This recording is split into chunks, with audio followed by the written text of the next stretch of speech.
শোনো, তোমাদেরকে শেষ যে কথার দিকে নিয়ে আসতেছি, জীবনে টাকাওয়ালা হতে চায় না এমন কেউ আছে? কথা বলে না।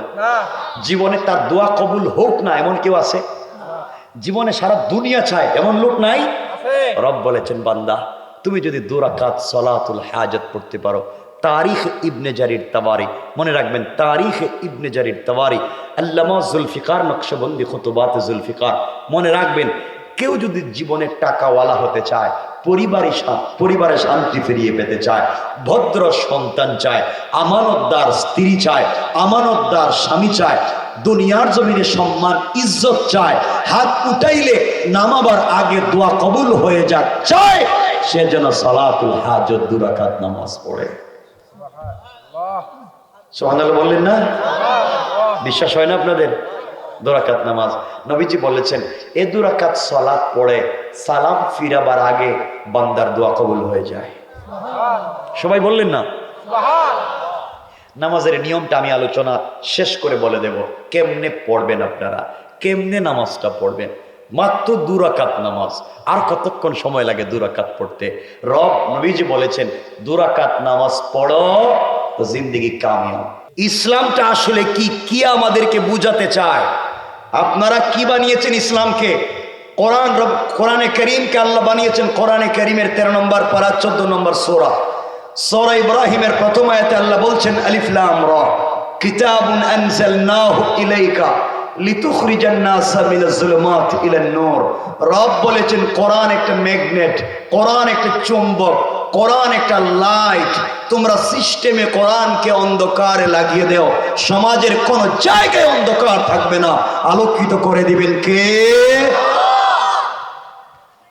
কোরআনে নাই কি ফিজিক্স, কেমিস্ট, বায়োলজি, ফিজিওলজি, আপনি সায়েন্স, আর্টস, অ্যালজাবরা, জ্যামিতি, অর্থনীতি, লসাগু, গোসাগু, medical science, general science, social science, যা সায়েন্স যা আছে, রব বলেছেন জমিনে যা হবে, জমিনে যা হয়ে গেল, কিয়ামত অবধি যা হবে, তিবিয়ানান লিকুল্লি শাই, সব কিছুর পূর্ণাঙ্গ বর্ণনা কোরআনে আছে না নাই? আচ্ছা, এই কোরআনরে আপনারা কি বানাইছেন? কোরআনকে বানিয়েছেন মক্তবে বাচ্চাদের পড়াবার বই। কোরআন শরীফ বাচ্চারা মক্তবে পড়ে, এটা মনে করছেন জরুরত হচ্ছে বাচ্চাদের পড়া।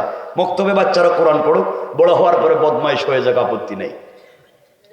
কোরআনকে বানিয়েছেন মক্তবে বাচ্চাদের পড়াবার বই। কোরআনকে বানিয়েছেন কেউ মরে গেলে তার বাড়িতে 10 জন মিলে খতম পড়ে 300 টাকা করে পাওয়ার বই। কোরআনকে বানিয়েছেন জানাজার জিয়ারত করার বই। কোরআনকে বানিয়েছেন শবে বরাতে খতম পড়ার বই। কোরআনকে বানিয়েছেন রমজান মাসে তারাবি পড়াবার বই। কোরআনকে বানিয়েছেন তাবিজ আর কবজ দেওয়ার বই। কথা বলছেন না কেন? এই কাজের জন্য কোরআন দিয়েছেন। কোরআন দিয়েছেন রব এই সমাজের সকল অসঙ্গতি, এই সমাজের সকল নোংরামি, এই সমাজের সকল অপসংস্কৃতিকে বিলুপ্ত করে এই জমিনে শুধুমাত্র কেবলমাত্র সকল মানুষের জন্য আল্লাহর তাওহীদ আর সকল মানুষের জন্য রাসূলের রিসালাত প্রতিষ্ঠা করে জান্নাতের রাস্তা দেখায় দেওয়া। এজন্য দিয়েছেন কোরআন। যে কোরআন দিয়ে আপনারা নামাজ পড়েন, যে কোরআন দিয়ে নামাজ পড়েন, আজও জানলেন না যা পড়েন তা আল্লাহ কি বলেছেন। এজন্য শুধু নামাজই আপনাকে জান্নাতে নিবে না। আমাকে বিষয় দেওয়া হয়েছে এটা, এজন্য এভাবেই কথা বলতেছি, শুধু নামাজই আপনাকে জান্নাতে নিবে না, আর নামাজ ছেড়ে দিলেও জান্নাতে যাবে না। কথা কি বুঝাইতে পারলাম? শুধু নামাজই আপনাকে জান্নাতে নিবে না, আর নামাজ ছেড়ে দিলেই, নামাজ পড়লেও আপনি শুধু জান্নাতে যাবেন না, আর নামাজ ছেড়ে দিয়ে ভদ্রতার মতো পোশাক লাগালেই মুত্তাকি হওয়া যাবে না। নামাজের মূল শিক্ষা আপনার বাস্তব জীবনে বাস্তবায়িত করতে হবে। নামাজের মূল শিক্ষা হচ্ছে একমাত্র সেজদা হবে কার কদমে? দুনিয়ার সকল সৃষ্টি পড়ে যাবে যার কদমে, তার নাম আল্লাহ। আল্লাহ মৌলিকভাবে সৃষ্টিগতভাবে সকল মানুষকে এক জায়গায় ঐক্যবদ্ধ করে মসজিদে বুঝাতে চাইলেন বংশের গৌরব করা যাবে না, সম্মানের বড়াই করা যাবে না, টাকার অহংকার করা যাবে না, নেতা নেত্রীর অহংকার করা যাবে না, বড় আলিম ছোট আলিমের অহংকার করা যাবে না, চৌধুরী আর মুচির অহংকার করা যাবে না। রব বলেছি আমার কদমে যখন সেজদা দিবা সকলে সমান জায়গায় দাঁড়াও। কথা বুঝাইতে পারলাম? তো এই সমাজের অসঙ্গতি দূর করতে চান রব সালাতের মাধ্যমে, বুঝাতে চান নামাজই পারে সকল মানুষকে এক জায়গায় নিয়ে আসতে, এক প্ল্যাটফর্মে নিয়ে আসতে, এক জায়গায় একই দিল মন তৈরি করে দিতে। রব বুঝাতে চাইলেন সুইপারের ছেলেও যদি ইমাম হয় আর তুমি যদি প্রাইম মিনিস্টার হও তার পিছনেই সালাত পড়া লাগবে। রব বুঝাতে চান সালাতই পারে এই সমাজের সকল মানুষকে উঁচা নিচা সব ভেদাভেদ ভুলে দিয়া এক জায়গায় নিয়ে আসতে পারে একমাত্র সালাত, একমাত্র সালাত। মনে থাকতেছি না আমার কথাগুলা? এগুলা বুঝেন, সামনের কথা ভালো করে বুঝবেন। কিন্তু এই সালাতকে আপনারা কেমনে পড়েন? এই নামাজটা আপনারা কেমনে পড়েন? শুধুমাত্র রুকু সেজদা দেওয়ার নামই তো নামাজ না। টাইম মতো মসজিদে গেলাম, আজান হইলো, একামত হইলো, নামাজ পড়লাম, শেষ। এটার নাম তো নামাজ না। নামাজ সালাত এই ট্রেনিং যে দিলাম নামাজে গিয়ে, রব বলছেন আমার ঘরে যখন চলে আসতেছে সালাতের জন্য ভদ্রতা ব্যতীত আসতে পারবা না, পোশাক ঠিক করো, অশ্লীল পোশাক নিয়ে আসতে পারবা না। রব বুঝাতে চাইলেন আমি অশ্লীল পোশাক পছন্দ করি না, সুতরাং আমার ইবাদত করতে হলে আগে পোশাক ঠিক করো। এর অর্থ হলো আমাকে মেনে সমাজে চলতে হলে সবসময় পোশাক ভদ্রতার সাথে রাখো। কারণ রব বলছেন আমার ইবাদত করতে হলে অশালীন পোশাকে ইবাদত হবে হবে হবে না। রব বুঝাতে চাইলেন তোমরা যখন আমার ইবাদতের জন্য সালাতের জন্য আসবে তখন যেভাবে মন চায় সেভাবে আসলে হবে না, অবশ্যই তোমাদেরকে পবিত্র হওয়া লাগবে। পবিত্র হলেই শুধু আমার কদমে সেজদা দিতে পারবে। রব বুঝাতে চান আমি পবিত্রতাকে পছন্দ করি, তুমি যদি আমার বান্দা দাবি করো আর আমাকে পছন্দ করো, আমিও বললাম নামাজ ছাড়াও তুমি পবিত্র থাকবে। কথা বলেন না কেন? নামাজের শিক্ষা, শুধু নামাজের ভিতরে ভালো থাকবেন কেন, নামাজতে বাইরে খারাপ হয়ে যাবে। এই শিক্ষাগুলো আমাদের ভিতরে নাই। এই জন্য মসজিদের ভিতরে রবের ইবাদত করেন ঠিকই, কিন্তু মসজিদ থেকে বাইরে হওয়ার পরে হয়ে আগের মতোই সুদের ব্যবসা করেন। কি আর নামাজ? আমার কথা কি আপনারা বুঝতেছেন? তাই এখানে আরো কয়েকটা কথা বলে আমরা সামনের দিকে যাই, তখন আমরা সালাত নিয়ে আরো কিছু কথা বলবো। আমি আজকে এটা বলবো না নামাজ নিয়ে যে হাত কই বাঁধবেন, নাবির নিচে বাঁধবেন না বুকের উপরে বাঁধবেন না কলজার উপরে বাঁধবেন না মাথার উপরে দিবেন, ওইটা আমার বিষয় না। আমার বিষয় হচ্ছে সালাত, রবের কদমে সালাত। তোমার মাথাটা নিচে যাচ্ছে কিনা ওটা আমরা জানতে চাইবো। হাত ধরলা না হাত ছেড়ে দিলা ওটা না, রবের কদমে সেজদা হচ্ছে কিনা, তুমি পবিত্র কিনা, রবকে বুঝাতে পেরেছো কিনা, রবকে নিজের কথা বলতে পারলা কিনা, রব তোমার কথা শুনলো কিনা, তোমার নামাজ কি নামাজ? রব বলেছেন ইন্নাস সালাতা তানহা আনিল ফাহশাই ওয়াল মুনকার। সালাত তো যে নামাজি নামাজ পড়বে তার নামাজ তো তাকে জাহান্নাম অশ্লীলতা থেকে বাঁচাবে, হারাম কাজ থেকে বাঁচাবে। এখন আপনি যত বড় ভদ্রই হন, নামাজ পড়ার পরে যদি মনে করেন আপনি ভালো মানুষ হন নাই, আপনি বুঝে নিবেন নামাজ কবুল হয় নাই। কথা বললেন না কেন? কিয়ামতের দিন রব বলবেন ফাওয়াইলুল লিল মুসাল্লিন, অনামাজি এদিকে আয়, এই যে কয়েক বস্তা নামাজ আছে সব নিয়ে ভাগ ভাগ। নামাজ পড়ছ বুঝবেন রব কি বলতে চান বুঝেন। রব তো সূরা আল মাআরিজের ৮ নম্বর আয়াত থেকে অনেক কথা বলেছেন, মধ্যখানে বলছেন ওয়ালা ইয়াসআলু হামিমুন হামিমা ইউবাসসিরুনাহুম ইয়াওয়াদ্দুল মুজরিমু লাউ ইফতাদি মিন আযাবি ইয়াউমি ইযিম বিবানি। আমরা সামনে নিয়ে কথা বলবো ইনশাআল্লাহ। সমাজ নষ্ট করেছি আমরা কেমনে, এই কথাগুলো বলে আমরা আলোচনা সংক্ষেপ করতেছি। এই যে সুন্দর সমাজ ব্যবস্থা আমাদের, এই সমাজ ব্যবস্থাকে নষ্ট করছেন আপনারা। এই যে আপনারা ভদ্র সাইজা সমাজে বসে সমাজ নষ্ট করে দিয়েছে। কষ্ট পাইলেন আমার কথায়? কষ্ট পাইছেন? অনেক মুরব্বী আমার সামনে বসা, যাদের মুখে দাড়ি লম্বা, পকেটে 1 হাত লম্বা তসবিহ আছে, মসজিদে 5 ওয়াক্ত নামাজ পড়ে, মাথায় মাথায় টুপিও আছে, পরনে পাঞ্জাবিও আছে, বহুত নামাজি মুসলিম মুরব্বী এখানে বসা, যারা নামাজ পড়বার পরে এলাকার সব থেকে বড় সুদের ব্যবসায়ী। কথা বলেন না কেন? আছে না নাই? কি আর নামাজ পড়লেন? কিসের নামাজ পড়েছেন? এখানে কেউ আসেননি সুদের ব্যবসা করেন? আসেনি কেউ?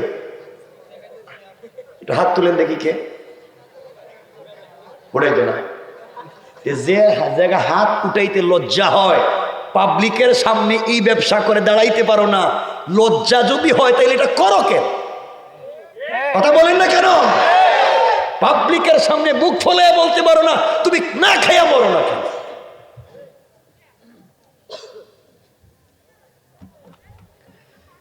যারা সুদের ব্যবসা করে তারা তাদের মায়ের সাথে জিনার মতো অপরাধ করে। যারা সুদের ব্যবসা করে তারা আল্লাহ এবং তার রাসূলের বিরুদ্ধে যুদ্ধের মতো অপরাধ করে।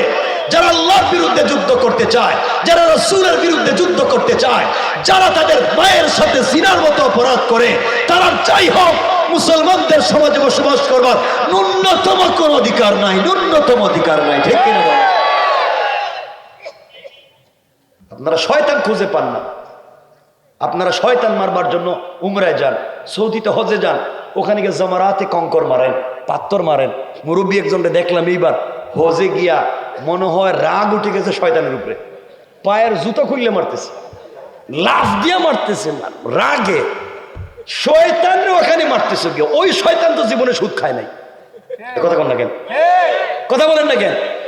এই শয়তান তো জিন্দেগিতে সুদ খায় না। আর তোমার আশেপাশে শয়তানের অভাব নাই, সুদও খায়, তসবিও পড়ে। কথা বল না কেন? কথা বল না কেন? শয়তান মারার জায়গা পাইতেছেন না খুঁজে,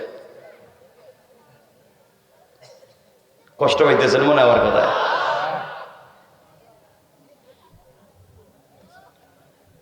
অনেক মুরব্বী আছেন আমার সামনে বসা, যাদের মুখের দাড়ি সাদা, আগের মতো আর চুয়ানি নাই, হাঁটতে পারেন না, কিন্তু এখন আজান হলে আপনি মসজিদে নামাজে যান না। রব বলেছেন হাইয়া আলাল ফালাহ, বান্দা কল্যাণ আমার কাছে, গোলাম কামিয়াবি আর সফলতা আমার কাছে। আর বহুত মুরব্বী আছে যারা আজানের পরে মসজিদে নামাজে না গিয়া চার দোকানে বসে টেলিভিশন দেখে। না এলাকায় কত বড় শয়তান চিন্তা করলেন।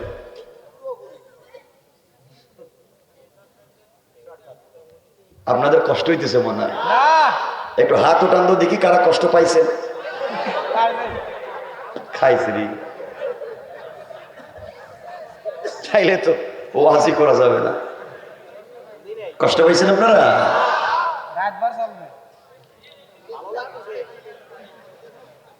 আমার তো বিষয় এটা, তো আমাকে কথা বলতে হবে এভাবে, কারণ সলাতের তো বহুত ওয়াজ শুনছেন, সলাত হলে এইটা হয়, সলাত হলে ওইটা হয়, সব বাদ, যেগুলো শুনছেন তো শুনছেন, ওগুলো কি ওয়াজ করে লাভ আছে? এমন নামাজি আসেনি এলাকায়। সমাজ ব্যবস্থাকে নষ্ট করতে করতে আপনারা এমন একটা জায়গায় নিয়ে গিয়েছেন,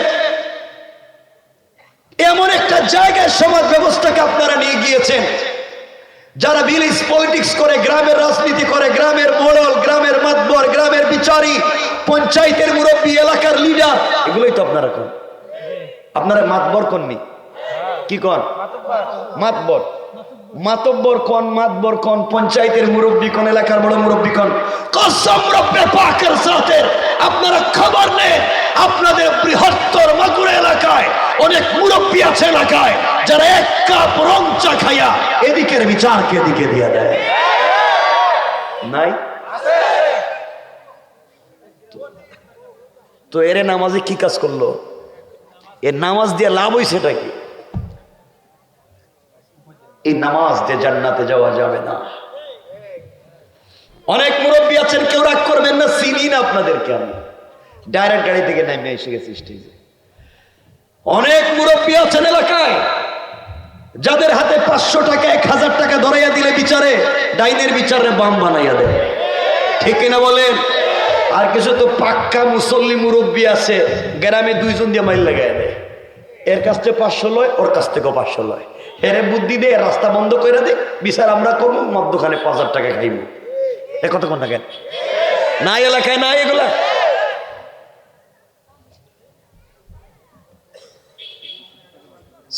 সমাজ নষ্ট করতে করতে এমন একটা জায়গায় আপনারা নিয়ে গিয়েছেন, এলাকার বিধবা নারী বড় মুরব্বীর কাছে বিচার চাইতে যায়, এলাকার ইয়েতিম বাচ্চারা বাবার সম্পত্তি পায় না বিচার চাইতে যায়, এলাকার বড় মুরব্বী বিধবার বিচার তো করে দেয় না, ইয়েতিমের সম্পদ তো খুঁজে বাইর করে দেয় না, উল্টা ইয়েতিমের জায়গা জমি সব নিজের নামে বুয়া জাল দলিল বানাইয়া বিধবাকে গ্রাম ছাড়া করে ইয়েতিমের সম্পত্তি দখল করে খাইয়া এরপরে কাবা করে গিয়া সেজদায় পড়ে কান দিয়ে আর কয়, আল্লাহ তুমি আমার মাফ করে দাও।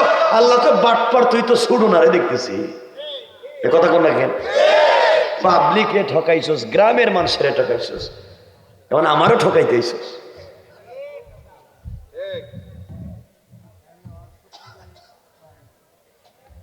আমার মনে হইতেছে আপনাদের কষ্ট হইতেছে, খারাপ লাগতেছে। কেউ মনে মনে ভাবতেছে উঠতে যদি যাওয়ার সুযোগ পাইতাম তো জ্ঞান দিতাম। সমাজ নষ্ট করতে করতে শুনেন না কোন জায়গায় নিয়ে গেছেন। কৌরে বাবা আমি চিনি না, যারা ওলামায়ে কেরাম আছেন, বিভিন্ন মসজিদের দায়িত্বশীল, মাদ্রাসার দায়িত্বশীল, কাউরে আমি চিনি না। সমাজ নষ্ট করতে করতে এমন এক জায়গায় নিয়ে গিয়েছেন আপনারা, সমাজ তো নষ্ট নষ্ট, মসজিদ পর্যন্ত নষ্ট করে দিয়েছেন। খবর নেন আপনাদের বৃহত্তর মাগুরায়, খবর নিয়ে পাইবেন ম্যাক্সিমাম মসজিদের সভাপতি সুদখোর, ক্যাশিয়ার ঘুষখোর, সেক্রেটারি দুর্নীতিবাজ, চাঁদাবাজ, বদমাইশ, ফেন্সিডিল ব্যবসায়ী, ইয়াবা ব্যবসায়ী, ইয়েতিমের জায়গা দখল করে, বিধবার বাড়ি দখল করে, বাজারে মাস্তানি করে, মানুষের জায়গা দখল করে, গুন্ডামি শয়তানি না ফরমানি করে সব খাইয়া এখন মসজিদের দায়িত্বশীল হয়ে গেছে। কথা বলেন না কেন? তো কে ইসলাম? আপনার নামাজটা কিসের? কি নামাজ পড়েন? অনেক মুরব্বী আছেন তাহাজ্জুদওয়ালা, বাবা কান খাড়া করে শোনো, অনেক মুরব্বী আছেন তাহাজ্জুদওয়ালা, সম্পত্তি ঠিকই বন্টন করতে গিয়ে ছেলেরে ঠিক মতো দিয়েছেন, নিজের মেয়েরে ঠকাইছেন। কথা বলেন না কেন? লজ্জা হয় না? লজ্জা হয় না?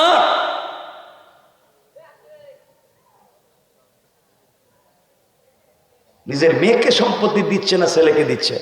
আর আমি জানি না এমন মুরব্বীও তো এখানে থাকতে পারে, ওই বিয়ার সময় যে বউর মোহর আনতেছিল, কাজের কাবিনের কাগজে লেখছিল যেটা মোহর, ওটাও কি দিছে কিনা আল্লাহ জানে। তো হেডেও মনে দিছে না, কি তা আল্লাহ বুঝতেছি না কিছু। মোহরের টাকা বউরে দিছিলেন নি?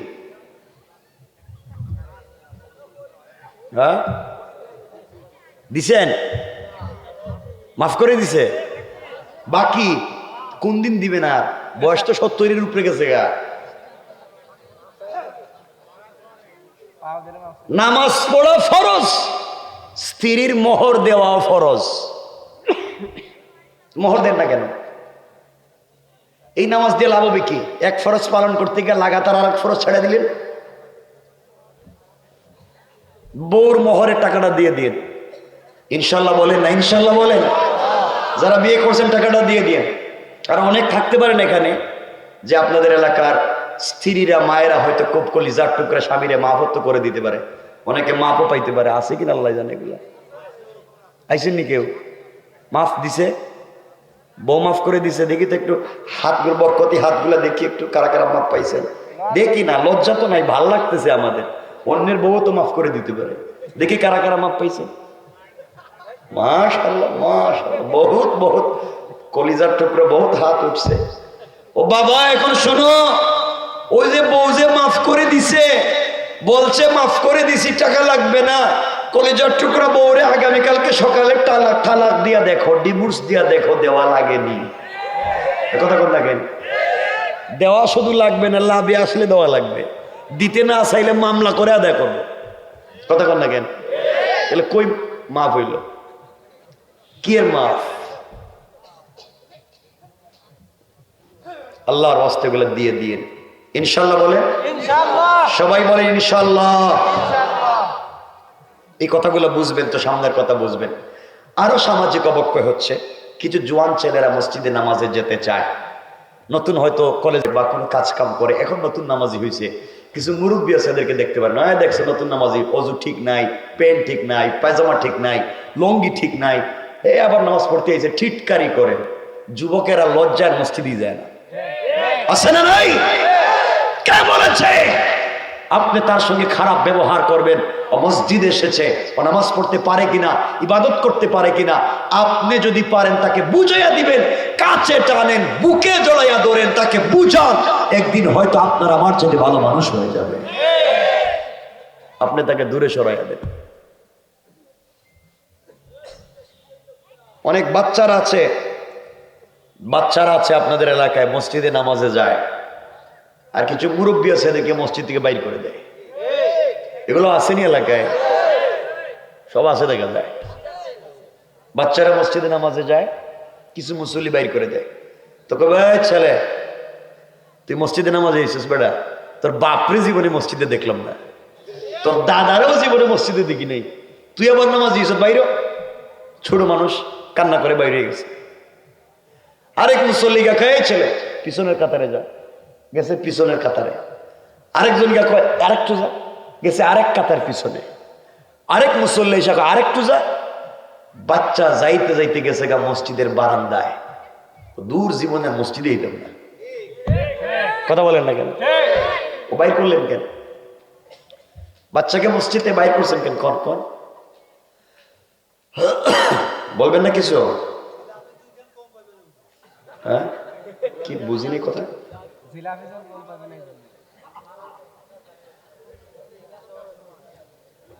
বলেন, বাচ্চাকে কেন মসজিদে বাইর করে দেন একটু আমাকে বলেন। বলেন না।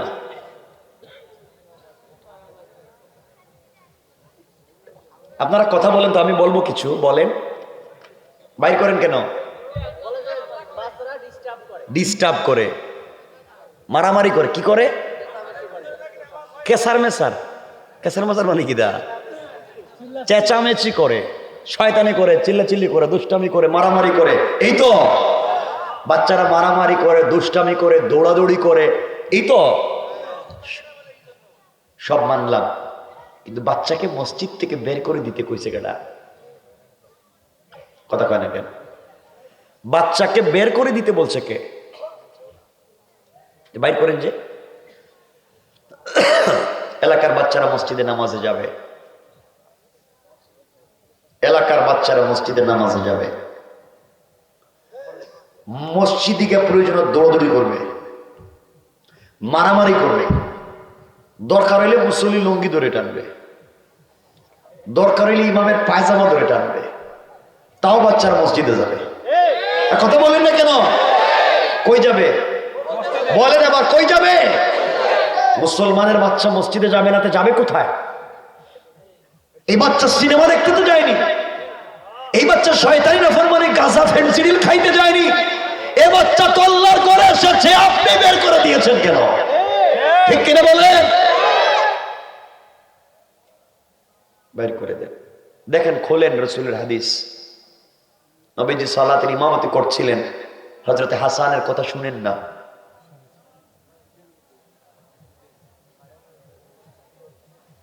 এক মিনিটে বলে দিই, কেউ রাগ করবেন না। আনাস ইবনে মালিক আল আনসারী রাদিয়াল্লাহু তাআলা আনহু বর্ণনা করছেন, তাবরানীর রওয়ায়াত, নবীজি আসরের ইমামতি করতেছিলেন, মসজিদে আসরের ইমামতি, নিজে ইমাম আসরের নামাজ 4 রাকাত, তিনি 3 রাকাত পড়ালেন, চতুর্থ রাকাতের প্রথম সেজদা দিলেন, দ্বিতীয় সেজদায় গিয়ে নবীজি আর উঠেন না। আধা ঘন্টার উপরে হয়ে গেছে গা, চতুর্থ রাকাতের দ্বিতীয় সেজদা। সাহাবায়ে কেরাম চিন্তায় পড়ে গেলেন, রাসূলের হয়েছে কি? আল্লাহ মাশাআল্লাহ, কিছু হয়ে গেল কিনা, জিবরিলে আসলো কিনা। দীর্ঘক্ষণ পরে নবীজি সেজদা থেকে মাথা উঠালেন, সালাম ফিরালেন। সাহাবায়ে কেরাম জিজ্ঞাসা করলেন, ইয়া রাসূলুল্লাহ, আমরা কি জানতে পারি যে আজকে থেকে কি আমরা আসরের নামাজের চতুর্থ রাকাতের দ্বিতীয় সেজদা এভাবে লম্বা করব? কারণ আপনার আমল তো আমাদের আমল। জিবরিল আমিন কে কথা বলেছেন আপনাকে আজকে? নবীজি মুস্কি হেসে বললেন, না, এমন কোনো ঘটনা না। আমি যখন নামাজের সেজদায় চতুর্থ রাকাতের দ্বিতীয় সেজদায়, তখন আমার নাতি হাসান ও আমার কাঁধে উঠে পিঠে বসে 2 পা 2 দিকে দিয়া আমার লম্বা চুলের মুষ্টি ধরে গুড়া দৌড়ায়, গুড়া। সুবহানাল্লাহর দরকার নাই? তখন আমি চিন্তা করলাম, আমি যদি উঠে যাই নাতি যদি পড়ে যায়, ভয় পাইয়া যদি কান্না করে মসজিদ থেকে বের হয়ে যায়, রব যদি বলেন বানাইছিলাম রাহমাতাল লিল আলামিন, আর একটা বাচ্চা পিঠে উঠছে, তা আমার ঘরে, তা আমার ইবাদতে, আপনি বাইর করে দিয়েছেন কেন? এই ভয়ে আমি চিন্তা করলাম নাতি যতক্ষণ ভাল লাগে খেলাধুলা করবে, ওর নামলে পরে আমি উঠব। যখন সে নামলো, আমি উঠলাম, সালাম ফিরলাম, জিবরিল আমিন হাজির হলেন, আর ডাক দিয়া বলেন, ইয়া রাসূলুল্লাহি, আপনি সালাতের ইমামতি করছেন, হাসান আপনার কাঁধে খেলা করে, আর আল্লাহ সে আসিম থেকে চিত্র দেখে মুচকি হাসেন, মুচকি হাসেন। আর আপনার নামাজের সমস্যা কি? আপনারা যদি মশা একটা কামড় মারে, তাহলে তো বম ফুটান মসজিদের ভিতরে, সব ভাঙ্গে ফেলাই। বাচ্চারা এভাবে যাবে মসজিদে, মা বোনরা যখন বাসায় নামাজ পড়েন, বাচ্চারা কাঁদে উঠবে, বাচ্চারা নাচানাচি করবে, বাচ্চাকে দরকার হলে রাখবেন, সেজদা থেকে উঠবেন, কাছে বসাবেন, নামাজ পড়বেন, কাপড় টানাটানি করবে, যাই করো, সামনে যাক পিছনে যাক, বাচ্চা নামাজের সময় নামাজি ব্যক্তির কাছে থাকবে, তো ও বাচ্চা নামাজ শিখবে, রাসূলের আদর্শ শিখবে, ছোট থেকেই মনে করবে নামাজই হচ্ছে একমাত্র আল্লাহকে পাওয়ার মাধ্যম।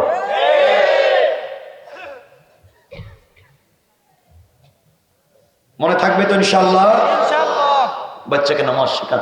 আমার ভয় হচ্ছে, কেন বললাম, ঢাকাতে বা বিভিন্ন শহরে এমন হয়েছে, বাচ্চারা ঘুম থেকে উঠা থেকে নিয়ে ক্লাস প্রাইভেট শুরু, ঘুমাতে যাওয়া পর্যন্ত প্রাইভেট, রাত দিন পড়া, ওরা তো মসজিদই ভুলে গিয়েছে, ওরা তো নামাজই ভুলে গিয়েছে, কারণ ঘুম থেকে উঠা আর ঘুমাতে যাওয়া পর্যন্তই তো তার পড়ালেখা দুনিয়ার নিয়ে ব্যস্ত, তাহলে ও কোন দিন নামাজ শিখবে? কথা বলেন না কেন? আর আপনার গ্রামের বাচ্চা মসজিদে নামাজে যায়, তা আপনি বাইর করে দেন। মসজিদের ভিতরে চকলেট রাখবেন, মসজিদের ভিতরে চকলেট রাখবেন, বিভিন্ন গিফট রাখবেন, বাচ্চা রেগুলার আসে মসজিদে যাবে। যান না বাহিরা বিভিন্ন দেশে যান, তুর্কিতে যান, দুবাই, কাতার, সৌদি আরবে যান, দেখবেন বাচ্চারা শুধু বাহিরে না, মসজিদের ভিতরেও খেলতেছে। কারণ দিন শেষে বাচ্চা তো হারাম কাজে যায়নি, ও তো আল্লাহর ঘরের কাছাকাছি গিয়েছে। ঠিক কিনা বলেন? মনে থাকবে তো ইনশাআল্লাহ? আমরা আজকের থেকে নামাজে যাব, বলেন না নামাজে যাব? সবাই বলেন ইনশাআল্লাহ। একা যাবেন না বাচ্চাদেরকে নিয়ে যাবেন? বলেন সবাই, একা না বাচ্চাকে নিয়ে যাবেন? সব বাচ্চাকে নিয়ে যাবেন, পুরা বাচ্চাদেরকে নিয়ে যাবেন। হ্যাঁ, নাই তো আর নাই, কি হয়েছে? বাচ্চাকে নিয়ে যাবেন। তো আপনারা যেটা ভুল করেন সেটা হচ্ছে সকল বাচ্চাদেরকে পিছনে দিয়ে দেন। তো বাচ্চা যদি 10-15টা এক জায়গায় জমা হয়, তাহলে শয়তান আশেপাশে আসা দরকার কি? আপনারা এগুলো জমা করেন কেন এক জায়গায়? 2 মুরব্বীর চিপায় একটা বাচ্চা, আরো 2 জনের চিপায় আরেকটা বাচ্চা, আরো 2 জনের চিপায় আরেকটা বাচ্চা। এবার বাচ্চাদেরকে যদি 2 জন 2 জনের ভিতরে ঢুকাইয়া দেন, এরা কি আর মারামারি করবো? এরা কি আর দৌড়াদৌড়ি করবো? নামাজ পড়ে আল্লাহ আমাদেরকে হেফাজত করুক, আমিন। এতক্ষণ কথা তো বুঝলেন, সামনে আরো সুযোগ পাইলে বলে দিব। এখন আসুন, যে আয়াত পড়েছি এই আয়াত থেকে আমরা সংক্ষেপ করে দিই। অবক্ষয় বললাম, বেঁচে থাকবার পদ্ধতি, মনে রাখবেন। এতক্ষণ বললাম সামাজিক অবক্ষয়, এখন বলতেছি বেঁচে থাকবার পথ এবং পদ্ধতি। আমার মুসলমান বন্ধুগণ, গভীর মনোযোগ। আল্লাহ রাব্বুল ইজ্জত ওয়াল জালাল কোরআনে কারীমের 19 নম্বর পারা 25 নম্বর সূরা আল ফুরকানের 63 নম্বর আয়াত থেকে বান্দার গুণ, কোয়ালিটি, কন্ডিশন বর্ণনা করতে গিয়ে আল্লাহ রাব্বুল ইজ্জত ওয়াল জালাল বললেন, আমার আল্লাহ বললেন, ওয়া ইবাদুর রাহমানিল্লাযীনা ইয়ামশুনা আলাল আরদি হাওনা। আল্লাহ রাব্বুল ইজ্জত ওয়াল জালাল বললেন, মুসলমানেরা, এই দুনিয়ার জমিনে যারা আমি আল্লাহর গোলাম দাবি করবে, আশিক রাসূল দাবি করবে, আমি আল্লাহর গোলাম নিজেকে মনে করবে, দুনিয়ার জমিনে যারা আমি আল্লাহর গোলাম নিজেকে দাবি করবে, আমি আল্লাহর গোলামের 1 নম্বর গুণ হলো, আমার গোলাম দুনিয়ার জমিনে কোনোদিন অহংকার করতে পারে না। কোন ঠিক কিনা? কি করতে পারে না? সবাই বলেন অহংকার। অহংকার করতে পারে না, রব বলেছেন। কিন্তু আমাকে বলেন আপনারা, আপনাদের এলাকায় মসজিদে চেয়ার আসেনি? কে বৈশা নামাজ পড়ে চেয়ারে? কিছু আমি কথা বললে বলেন না কেন? কিছু কথা, কে নামাজ পড়ে? অসুস্থ। যিনি অসুস্থ চেয়ারে বসে নামাজ পড়েন, তাকে কি কেউ কুলে করে নিয়ে গেছে? সবাই বলেন। কাঁধে করে নিয়ে গেছে? গাড়িতে করে নিয়ে গেছে? গেল কেমনে? আবার বলেন, আবার বলেন। হাঁটছে কি দিয়া? বসছে কেন? আবার কে মাজা ব্যথা? মাজা ব্যথাতে হাঁটলো কেমনে? ভালো করে বুঝেন, শুধু নামাজ পড়লে হবে না। আপনি পা দিয়ে হেঁটে মসজিদে গেলেন, হাঁটতে পারছেন, বসছেন কেন?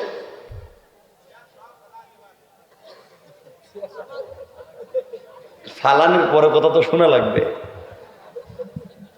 মসজিদের ভিতরে আছে বাবা, আমার রাগ করবেন না কেউ, আপনারা যে হাইটা গেলেন যদি, তাহলে বসছেন কেন? কথা কয় না কেন? নামাজের জন্য কিয়াম করা ফরজ, নামাজের জন্য দাঁড়ানো ফরজ। কোনো কারণ ছাড়া যদি আপনি না দাঁড়ান, নামাজ হবে না, কিয়ামত অবধি নামাজ হবে না।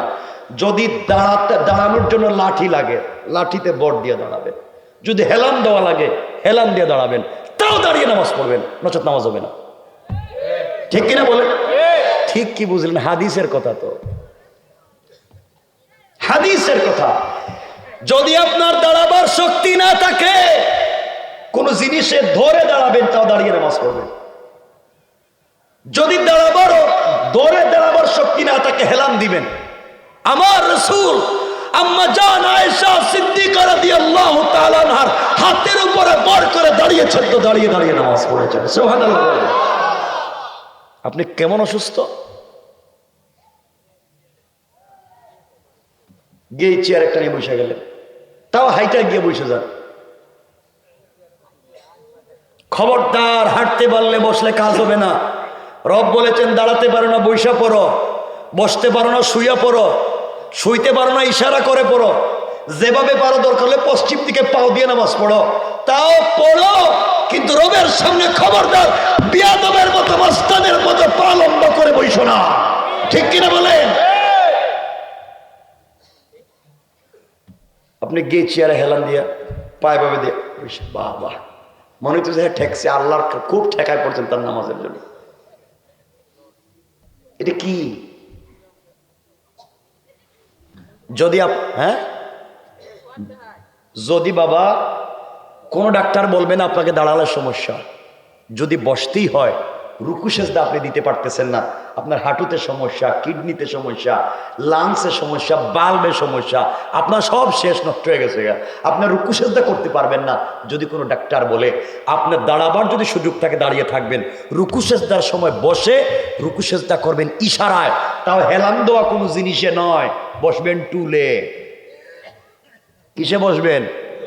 টুল বুঝেননি? বলেন না, টুল বুঝেননি? কারণ আপনি এমন অসুস্থ না, আপনি অসুস্থ, আপনি হাইটা গেছেন, আপনি হাইটা গেছেন মসজিদে, আপনি গিয়ে হেলান দিয়ে বসবেন না, আপনি টুলে বসবেন। টুলে বসলে ভাব ধরতে পারবেন না। কথা বল না কেন? টুলে বসলে ভাব ধরতে পারবেন, নামাজের ভিতরেই থাকবেন, কারণ উল্টে পাল্টা করলে পড়ে যাবে। কথা বলেন না কেন? তো নামাজের ভিতরেই মনোযোগ থাকবে বাবা, ভুল হইলেই পড়ে যাবে। তাহলে আপনার হাতও ঠিক থাকবে, খুশুখুজুও থাকবে, ভদ্রতার সহিত নামাজ হবে। ঠিক বলেন? ঠিক? আমার কথা কি কষ্ট পাইতেছেন? এগুলোই আমার বিষয়বস্তুর ভিতরে, আর কিছু নাই।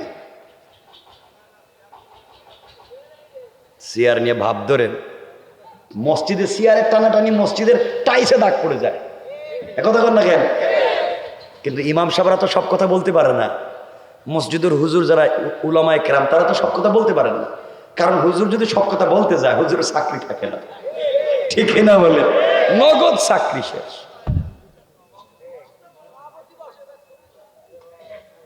আর একজন দাঁড়াই এখানে বলেন, ভাই আপনাদের মসজিদের ইমাম সাহেব দোয়া করছে, আল্লাহ আমার মসজিদের মুসল্লির কপালে ঠাডা ভালা। এ দোয়া করছে কোনোদিন? বলেন না, কোন ইমাম সাহেব দোয়া করছেন? ইমাম সাহেব দোয়া করে, আল্লাহ আমার মুসল্লির হায়াতে বরকত দাও, রিজিকে বরকত দাও, ব্যবসা বাণিজ্যে বরকত দাও, ও নিজে খাইবো আমারে খাওয়াইবো। ঠিক না? আরে এই মুসল্লি মসজিদ থেকে বাইরে সার দোকানে গিয়া কই ইমাম সাহেব বালা না, আছে না এগুলা? তোমার লজ্জা হয় না? বউ তোমার কাছে টাকা পায় আর ইমাম সাহেবের কেউ বালা না? পুরা গ্রামে গড় হবে 200-300-500 গড় হয়। প্রত্যেকটা গড়ে 1-2টা বাচ্চা প্রাইভেট পড়ে, স্কুলে ইংলিশ বাংলা অঙ্ক পড়ে। প্রত্যেকজন টিচারকে মাস শেষে 2000-3000 করে দেয়। প্রত্যেক গড় থেকে প্রত্যেক মাসে 5000 টাকা করে যদি যায়, গ্রাম থেকে 4-5 লাখ টাকা শুধু প্রাইভেট পড়াইতে যায়। এক একজন 5000 খরচ করলে 2-3 লাখ টাকা পুরা গ্রাম মিলে প্রাইভেট টিচাররা দেয়, আর পুরা গ্রাম মিলে ইমাম সাহেব 5000 দেয় না। কথা বলে না কেন? নিমক হারামি করতেছেন, আবার নামাজ পড়ে জান্নাতে যাইবেন। ইমাম সাহেব নামাজ পড়াইতেছে, আল্লাহ পিছনে যারা আছে হেরার কাছে টাকা পায়, বেতন দেয় না, কি এর দোয়া আপনার কবুল হইব? সত্য কথা, আমি টাকা পাই, এরা এদের কাছে আমি ঋণ পাই, টাকা পাই। একই আপনার উঠলেন কেন? আমার দিকে তাকান। আরে বাবা আমার দিকে তাকাও। যারা গেছে এদেরকে আর আসতে দিও না, যাও, এদেরকে আসতে দিও না, এরা অসুবিধা আসবে। আরে তাকান আমার দিকে।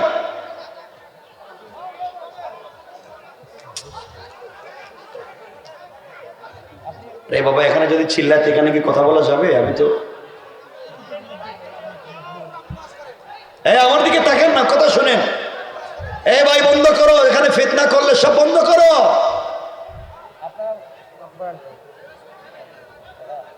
এই রে কি অবস্থা এদের, আমার দিকে তাকান, শোনেন যা বলতেছি শোনেন। হয়তো শয়তান মনে হয় কোন দিকে ঢুকে গেছে।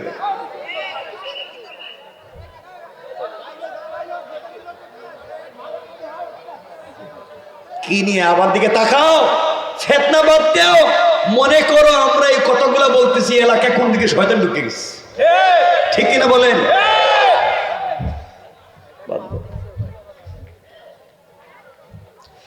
আমার মুসলমান বন্ধুগণ গভীর মনোযোগ। আল্লাহ রাব্বুল ইজ্জত ওয়াল জালাল বললেন, বান্দারে আমার গোলাম যারা দুনিয়ার জমিনে হবে, আমার গোলামের 1 নাম্বার গুণ হলো আমার গোলাম দুনিয়ার জমিনে অহংকার করবে না।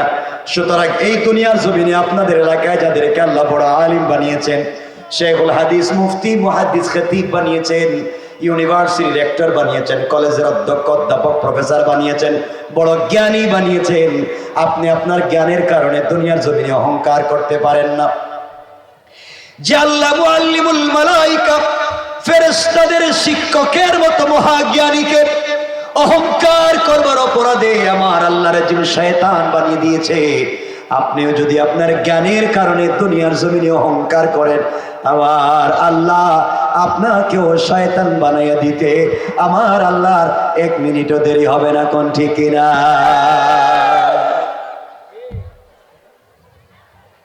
এই জন্য আমার বন্ধুগণ, আরে আমার দিকে তাকান, আবার পিছন দিকে তাকান আপনারা। আমার বন্ধুগণ কথাগুলো বুঝেন। এজন্য আল্লাহর গোলাম দাবি করলে, নামাজি গোলাম দাবি করলে, ইবাদতওয়ালা গোলাম দাবি করলে অহংকার করা যাবে? সবাই বলেন যাবে? যাবে না। তাহলে বুঝেন, দেখি তো অহংকার করেননি আপনারা? না কইছে কারা? কি ওলিয়া উলিয়ার এলাকায় আইছে এরা। দেখেন তো অহংকার আসেনি এলাকায়? কেউ যদি এলাকায়, কেউ না, আল্লাহর ওয়াস্তে বলতেছি, কাউরে চিনি না আমি, আর সব খারাপ না, ভালো মানুষের অভাব নাই সমাজে। কেউ যদি এলাকা একটু বড় হুজুর হয়ে যায়, এলাকার বড় হুজুর, দেখবেন তিনি আর পাবলিকরে সালাম দেন না। কথা কন না কেন? আমি বড় হুজুর, আমি সালাম দিব কেন? আমারে সালাম দেও। কারণ বড় হুজুরে সালাম দিলে ঠিক মতো জবাবও দেয় না, ঠিক কিনা বলেন?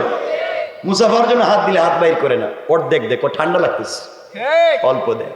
কিন্তু মুসাফার সময় যদি হাতে হাদিয়া দেন, হাদিয়া, হাদিয়া বুঝেননি আপনারা? হাদিয়া বুঝছেননি? মুসাফার সময় যদি বড় হুজুরের হাতে হাদিয়া দেন, থ্যাংক ইউ, ভেরি গুড, আবার আইসো আরো দিও। আর যে দিল না, আপনি তাড়াতাড়ি যান, সিরিয়ালে আরেকজনের সুযোগ দেন। আছে না নাই?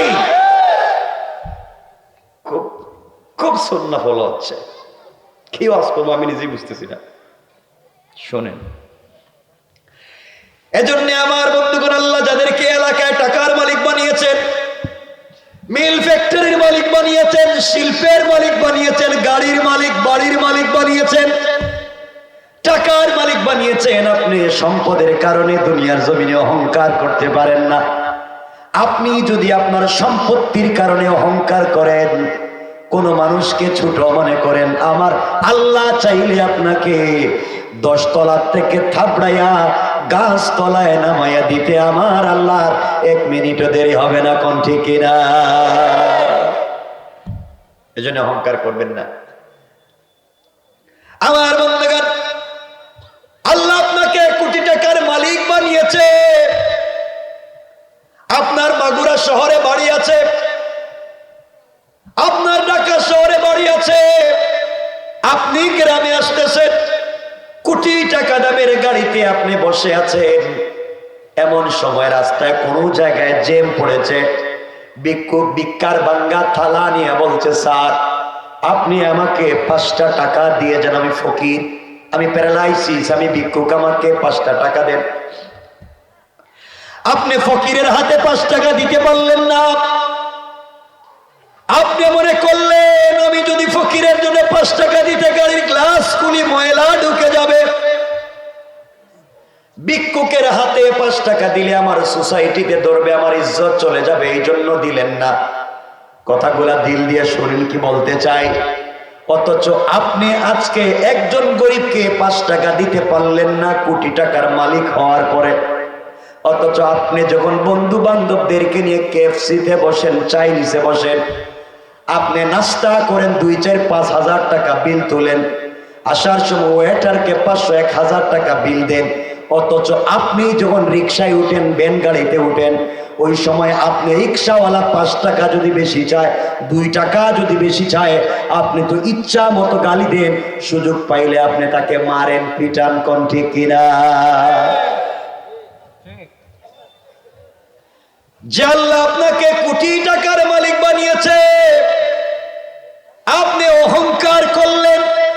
আমার আল্লাহ চাইলে ফকিরের হাত থেকে, ভিক্ষুকের হাত থেকে ভিক্ষার ভাঙ্গা থালা ফেলে দিয়া, সুন্দর জামা কাপড় পরাইয়া, কোটি টাকা দামের প্রাইভেটে বসাইয়া, আপনার মতো টাকাওয়ালাকে গাড়ি থেকে বের করে সেরা কাপড় পরাইয়া রাস্তায় দাঁড় করাইয়া দিতে আমার আল্লাহ 1 মিনিটও দেরি হবে না। কোন ঠিক কিনা? এজন্য আল্লাহর গোলামের 1 নাম্বার গুণ অহংকার করা যাবে? বলেন যাবে? আল্লাহর গোলামের 2 নাম্বার গুণ আমার আল্লাহ বললেন, ওয়াইদা খাতাবাহুমুল জাহিলুনা ক্বালু সালামা। আল্লাহ রাব্বুল ইজ্জতুল জালাল বললেন, মুসলমানেরা, এই দুনিয়ার জমিনে যারা আমি আল্লাহর গোলাম দাবি করবে, আশিক রাসূল দাবি করবে, আমি আল্লাহর গোলাম নিজেকে মনে করবে, আমি আল্লাহর গোলামের 2 নাম্বার গুণ হলো, আমার গোলামকে কেউ গালি দিলে গালির জবাব দিবে না, আঘাত করলে আঘাতের জবাব দিবে না, মারলে মারের জবাব দিবে না, গীবত শিকায়াত চুগলখুরি করলে জবাব দিবে না, বরং আমি আল্লাহর গোলাম যারা দুনিয়ার জমিনে দাবি করবে, আমার গোলামকে কেউ গালি দিলে গালির জবাব না দেয়া, ওই ব্যক্তির জন্য শান্তি আর সালামতির দোয়া করে যায়। পড়েন সুবহানাল্লাহ, আল্লাহু আকবার বলেন। আমার বন্ধুগণ, 2 নম্বর গুণ, গালি দেওয়া যাবে না। কেউ গালি দিলে আমরা কি দিব? দোয়া দিব, শান্তির দোয়া করব, সালাম দিব, ইনশাআল্লাহ। বলেন না? বলেন না ইনশাআল্লাহ? আমরা সালাম দিব ইনশাআল্লাহ।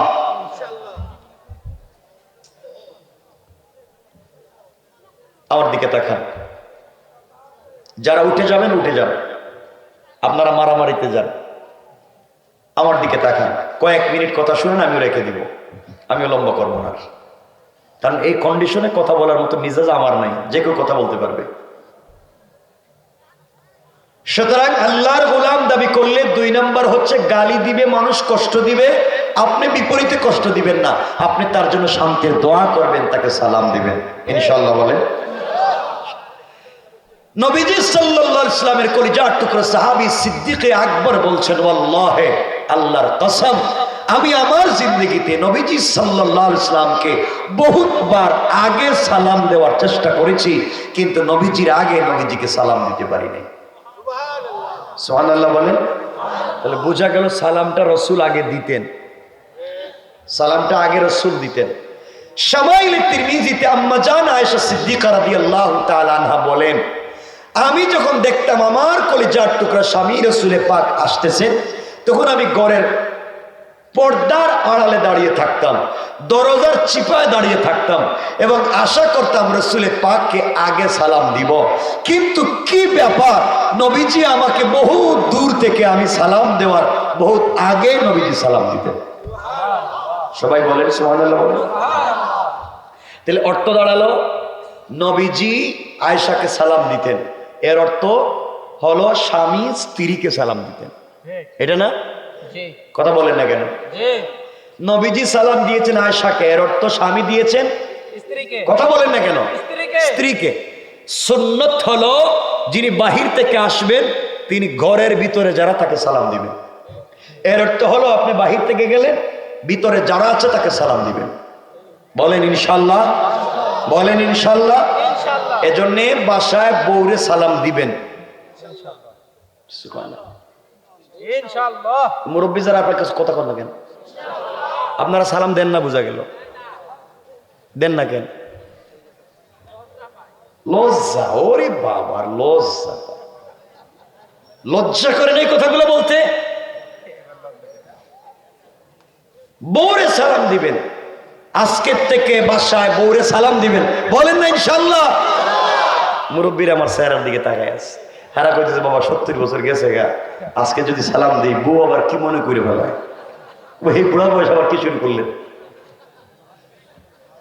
সালাম করবেন তো?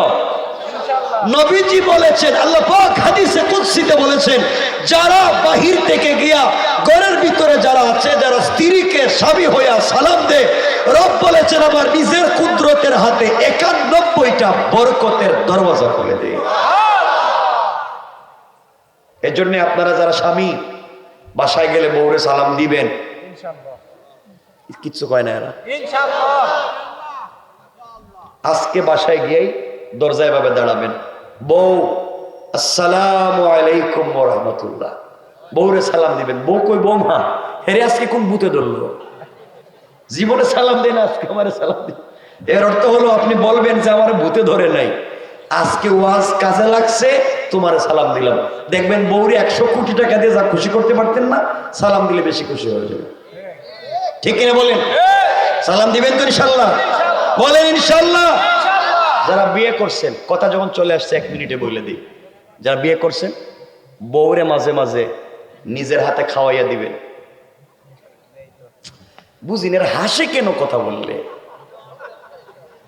বলছি বউরে নিজের হাতে খাওয়াইবেন, বলেন ইনশাআল্লাহ। বসে রয়েছেন, একজন উঠবেন, বোঝা গেল আপনার বউর সাথে দুশ্মনী আছে, উঠতে পারবেন না। আজকে বউরে নিজের হাতে খাওয়াইবেন। কেন খাওয়াইতে পারেন না? আমার রাসূল নিজের স্ত্রীকে নিজের হাতে খাইয়ে দিয়েছে, আর আপনি নিজের বউকে খাওয়াইতে পারেন না কেন? আপনারা তো নিজের স্ত্রীরে খাওয়াইতে পারেন না, আপনারা তো খাওয়াইতে পারবেন পাশের বাড়ির বাবিরে। দেখছেন কি সুন্দর করে ঠিক কইল, কত খারাপ হয়েছে। রাসূল বউরে খাওয়াইতে পারেন, নিজের বউরে খাওয়াবেন। মাঝে মাঝে স্ত্রীরে নিজের হাতে কাপড় পরাইয়া দিবেন, চুল আছড়াইয়া দিবেন ইনশাআল্লাহ। কন্যা আর এগুলা করলে পরিবার শান্তির পরিবার হয়ে যাবে, পরকিয়া হবে না, প্রেম হবে না, পরিবারে অশান্তি থাকবে না, শান্তির পরিবার বানিয়ে দিবেন কে? মাঝে মাঝে কাপড় পরিয়ে দিবেন। আরেকটা ছোট্ট হাদিস বলে দিই শামাইলে তিরমিজি থেকে। একদিন নবীজি নামাজ পড়ে ঘরে আর ঢুকতেছেন, আয়েশা দেখেন আম্মা জান আয়েশা কাপড় পরতেছেন। নবীজি দাঁড়িয়ে বলেন, আয়েশা আল্লাহ তোমাকে কম সুন্দর করে বানায় নাই, অনেক সুন্দর করে বানিয়েছে, তুমি কাপড় পরতে পারো না। আয়েশা বললেন, আপনি কেমন স্বামী, আপনি আমাকে কাপড় পরাই দিতে পারেন না? নবীজির কতটা লাগছে। এই যে নবীজি হাত ধরলেন, এইভাবে রাখলেন, টাইনে টাইনে বিছানায় নিয়ে গেলেন, নিজে আম্মাজান আয়েশাকে বসালেন, মাথা থেকে কাপড় সরালেন, চুল খুললেন, নিজের হাতে চুলে জাইতুন তেল দিলেন, চিরুনি বের করে নিজের হাতে চুল আছড়াইয়া আম্মাজান আয়েশার চুল বেনি করে দিয়েছেন। সুবহানাল্লাহ বলেন, বলেন।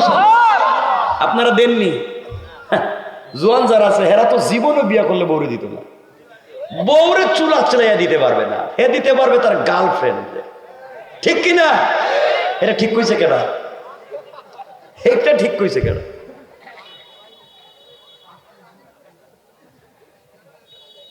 তোমাদেরকে আমারও চিনা হয়ে গেছে। ইচ্ছা ছিল কিছু কথা বলবো, কিন্তু তোমাদের এই অবস্থা আমাকে ব্লান করে দিচ্ছে। আরে শোনেন, খালি বলেন কইলে কি চলবো নাকি? তা মাঝে মাঝে স্ত্রীকে মনে হলো, এই জন্য বলে দিচ্ছি পরিবার সুন্দর করার জন্য, নিজের বউরে মাঝে মাঝে পায়ের নুকে, হাতের নুকে মেহেদি লাগাইয়া দিবেন। কি তারে আল্লাহ, এরা কি এদের কপালে কিছু পড়ছে নাকি? তা লাগাইয়া দিবেন, দিবেন প্রয়োজনে মাথার চুলে কালার করে দিবেন। ঠিক নেই? কালার করে দিবেন চুল, তবে কালো না, অন্য যে কোনো কালার লাগাইয়া দেন, পুরা শরীরই কালারিং করে দেন, কোনো আপত্তি নেই। কিন্তু কালার করেন, যাই করেন, রাস্তাঘাটে না, শুধু তোমার সামনে। ঠিক কিনা বলে? প্রয়োজনে যদি বউরে স্মার্ট করতে, খুব একবারে স্মার্ট, বিউটিফুল, এক্সট্রা অর্ডিনারি করতে, যদি স্ত্রীকে প্যান্ট শার্ট পরাইতে হয় পরাইবেন। এরা দেখ কি কয়, চিন্তা করতেছে কি, বলে হুজুর কেমনে বললো এই কথা? আমি বলতেছি কি শোনেন, হ্যাঁ, প্যান্ট শার্ট পরাইতে যদি সেন্ডু গেঞ্জি পরাইতে ভাল লাগে পরাইবেন। তাও নিজের সামনে কেন বলছি, আপনার স্ত্রীকে পৃথিবীর সব থেকে স্মার্ট করে, আপনার স্ত্রীকে সব থেকে আকর্ষণীয় করে আপনি যদি আপনার নিজের সামনে উপস্থাপন করেন, আর স্ত্রীকে যদি নিজের সামনে দেখতে ভাল লাগে, কসম এই যুবক রাস্তায় গিয়ে অন্যের মেয়ের দিকে আর অন্যের স্ত্রীর দিকে তাকাবে না। ঠিক কিনা বলে? ঘরে তো নিজের বউরে ভাল লাগে না, এজন্য তো রাস্তায় গিয়ে অন্যের বউর দিকে তাকাও। কেন আরেকজনের মেয়ের দিকে তাকাবা? কেন আরেকজনের স্ত্রীর দিকে তাকাবা? তুমি তোমার স্ত্রীকে এভাবে স্মার্ট করে নিজের সামনে রাখো না কেন? কথা বলেন না কেন? বউরে তো বানাইছেন কাজের বুয়া, বিয়া করে একটা কাজের বুয়া আনছেন। হ্যাঁ, কাজের বুয়া মানে রাখছে, বিয়ে করে না। বউ সকালে ঘুম থেকে উঠার পর থেকে বাথরুম পরিষ্কার করো, পুরা ঘর মুছো, পুরা বাড়ি পুছো, বাচ্চাদের স্কুলের টিফিন তৈরি করো, ঘরের সবার নাস্তা তৈরি করো, বাচ্চাদেরকে স্কুলে নিয়ে যাও, বাচ্চাদেরকে স্কুল থেকে নিয়ে আসো, ঘরের 14 গোষ্ঠীর কাপড় ধুইয়া দাও, সবাই ঠিক মতো খাওয়াইয়া দাও, দুপুরে আবার খাওয়াও, ঘর মুছো, আত্মীয় স্বজন আইলে তারা দেখো, অসুস্থ থাকলে হেরেও দেখো, আবার রাত্রে খাওয়া। বউ সকালে ঘুম থেকে উঠে ঘুমাতে যাওয়া পর্যন্ত কাজ করতে করতে কোন সময় যে না খাইয়া ঘুমাইয়া গেছে, একটা স্বামী নাই রাত্রিকে বউরে জিগায় না, বউ খাইছো? কথা কোন না কেন? কি পাইছেন এরা? এরা কি কামলা পাইছেন? এরা কাজের বুয়া পাইছেন? এরা কই পাইছেন? কোন ইসলামে এগুলো পাইছেন? এজন্য বউরাও আপনাদেরকে ঠিক করে, এরাও ঠিক আছে।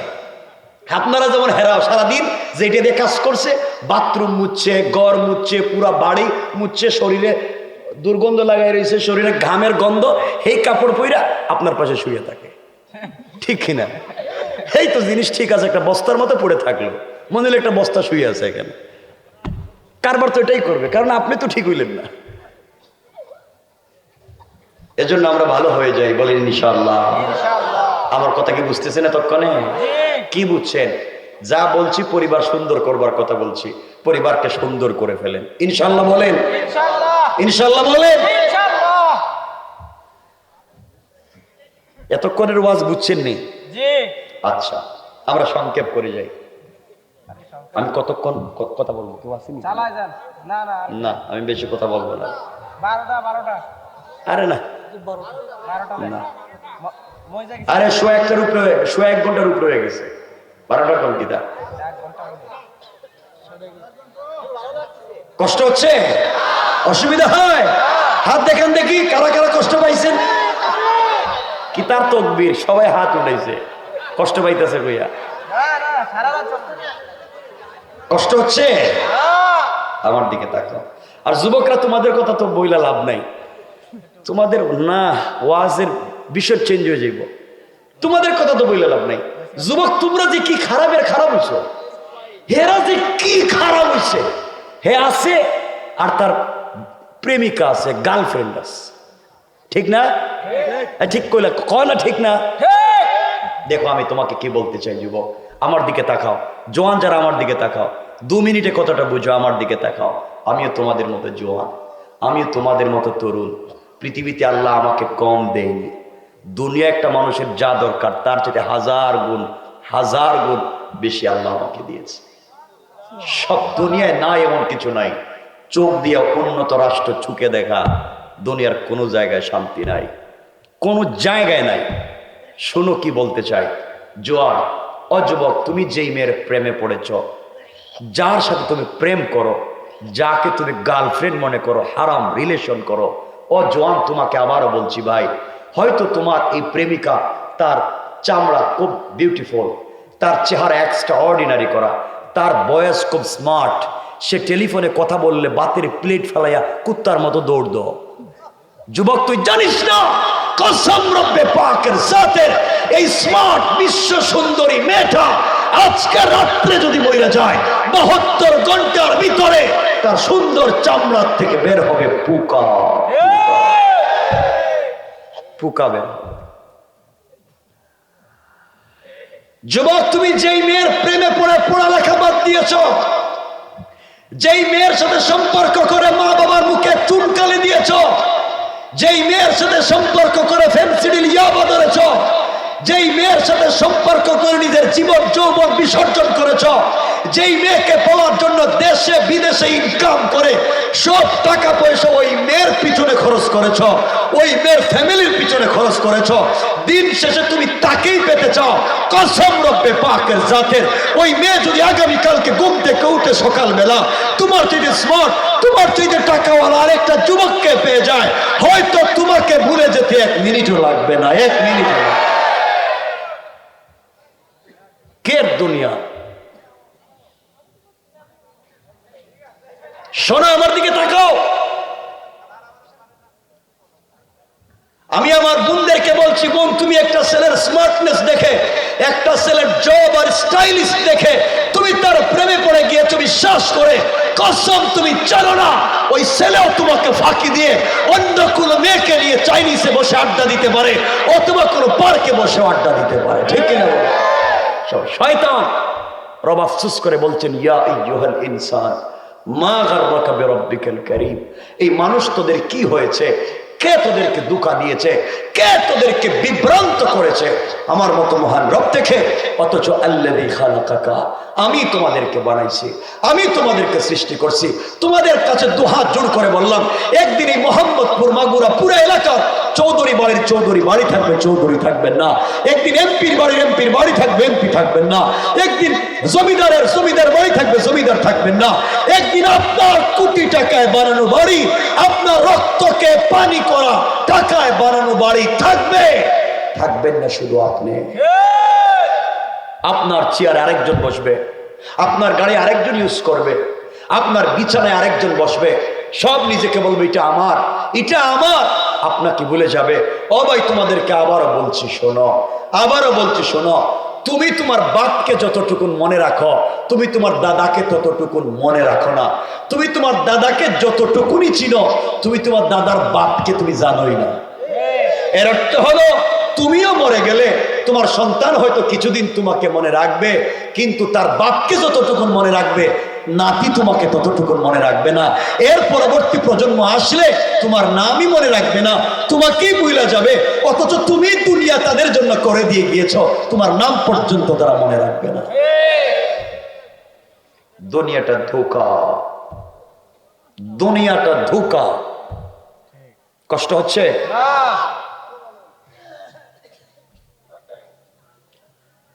এজন্য আমিও তো প্রেম করি, আমিও প্রেমিক। বিশ্বাস হয় না? হাসে কেন?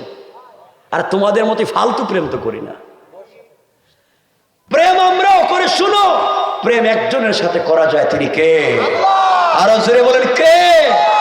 আমি বলছি শোনো, রব তো সম্পর্ক করেছেন আমার রসুলের সঙ্গে। আমার রসুলকে আমার আল্লাহ মাঝে মাঝে ডাক দিতেন, ইয়া আইয়ুহাল মুদ্দাসসির, ইয়া আইয়ুহাল মুজাম্মিল, কুম ফাআনজির, ওয়া রাব্বাকা ফাকাব্বির, ওয়া সিয়াবাকা ফাতাহহির, ওয়া চাদর ওয়ালা চাদর খোলো। ও কলিজার টুকরা বন্ধু হাবিবুল্লাহ, তুমি খাদিজাকে নিয়ে কম্বলের নিচে শুয়ে আছো। রব আল্লাহু আরশ ইস্তাওয়া, আমি তোমার প্রেমিক আল্লাহ। আরশে আজিম একা একা ভাল লাগে না, আমি কেমনে তোমাকে ছাড়া একা থাকি? বন্ধু আয়েশাকে নিয়ে তুমি শুয়ে আছো, তোমার প্রেমিক লা তাখুযুহু সিনাতুম ওয়ালা নাওম, তোমাকে পাওয়ার জন্য একটা মিনিট পার্সোনাল কথা বলার জন্য তোমার রব ঘুমায় না। ও বন্ধু, ঘুম থেকে উঠো, কম্বল ছাড়ো, বিছানা ছাড়ো, ঠান্ডা পানি দিয়ে ওযু করো, সিজদায় একবার সুবহান রাব্বিয়াল আলা বলে ডাক দাও। রব বলেছেন আমি আরশে আজিমে থাকবো না, সাথে সাথে তোর ঘরের দরজায় হাজির হয়ে যায়।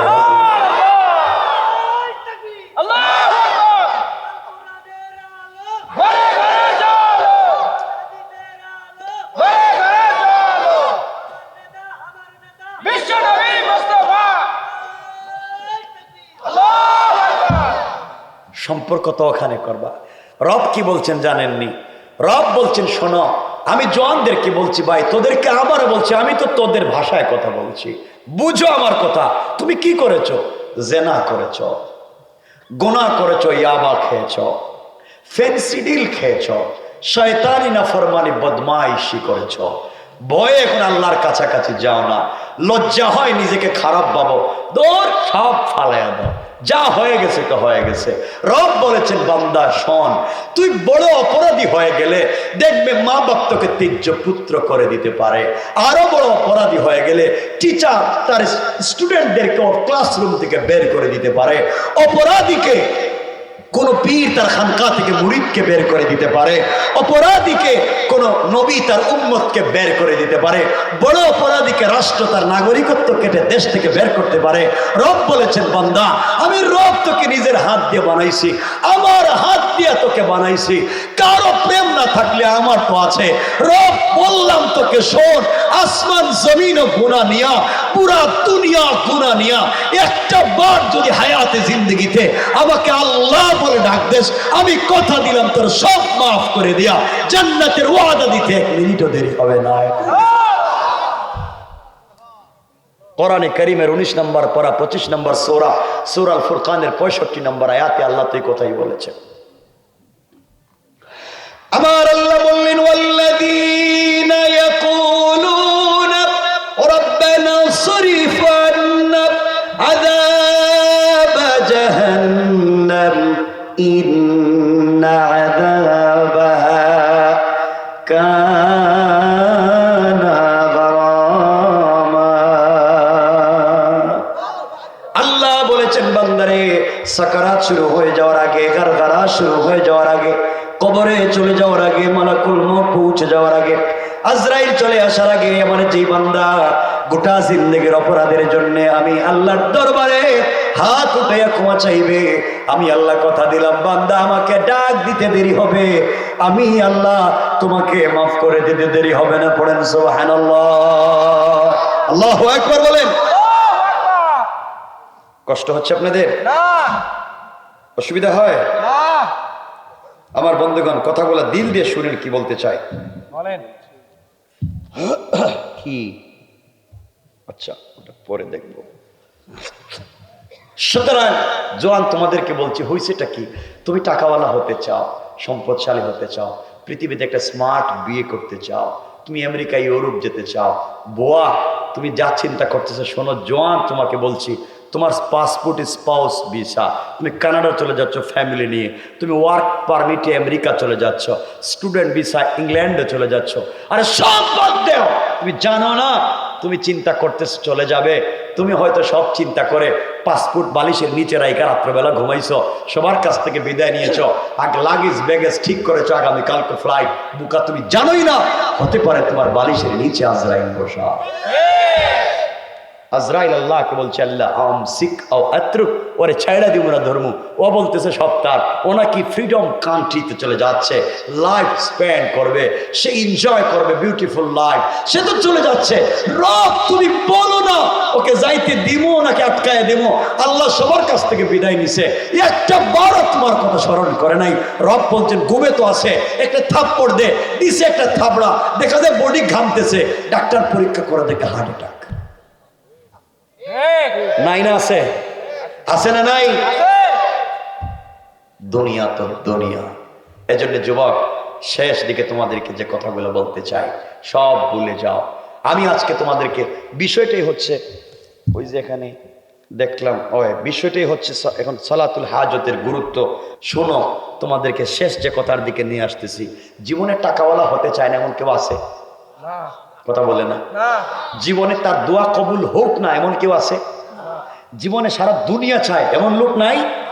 রব বলেছেন, বান্দা তুমি যদি 2 রাকাত সালাতুল হাজত পড়তে পারো, তারিখ ইবনে জারির তাবারি, মনে রাখবেন তারিখ ইবনে জারির তাবারি, আল্লামা জুলফিকার নকশবন্দি খুতুবাত জুলফিকার, মনে রাখবেন কেউ যদি জীবনে টাকাওয়ালা হতে চায়, পরিবারে শান্তি ফিরিয়ে পেতে চায়, ভদ্র সন্তান চায়, আমানতদার স্ত্রী চায়, আমানতদার স্বামী চায়, দুনিয়ার জমিনে সম্মান ইজ্জত চায়, হাত উঠাইলে নামাবার আগে দোয়া কবুল হয়ে যাক চায়, সে যেন সালাতুল হাজত 2 রাকাত নামাজ পড়ে।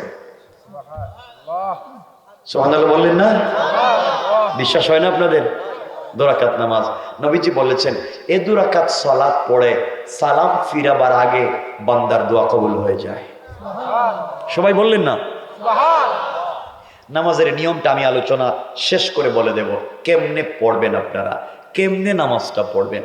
মাত্র 2 রাকাত নামাজ, আর কতক্ষণ সময় লাগে 2 রাকাত পড়তে? রব নবীজি বলেছেন 2 রাকাত নামাজ পড়ো তো জিন্দেগি কামিয়াব। বলেন না সুবহানাল্লাহ?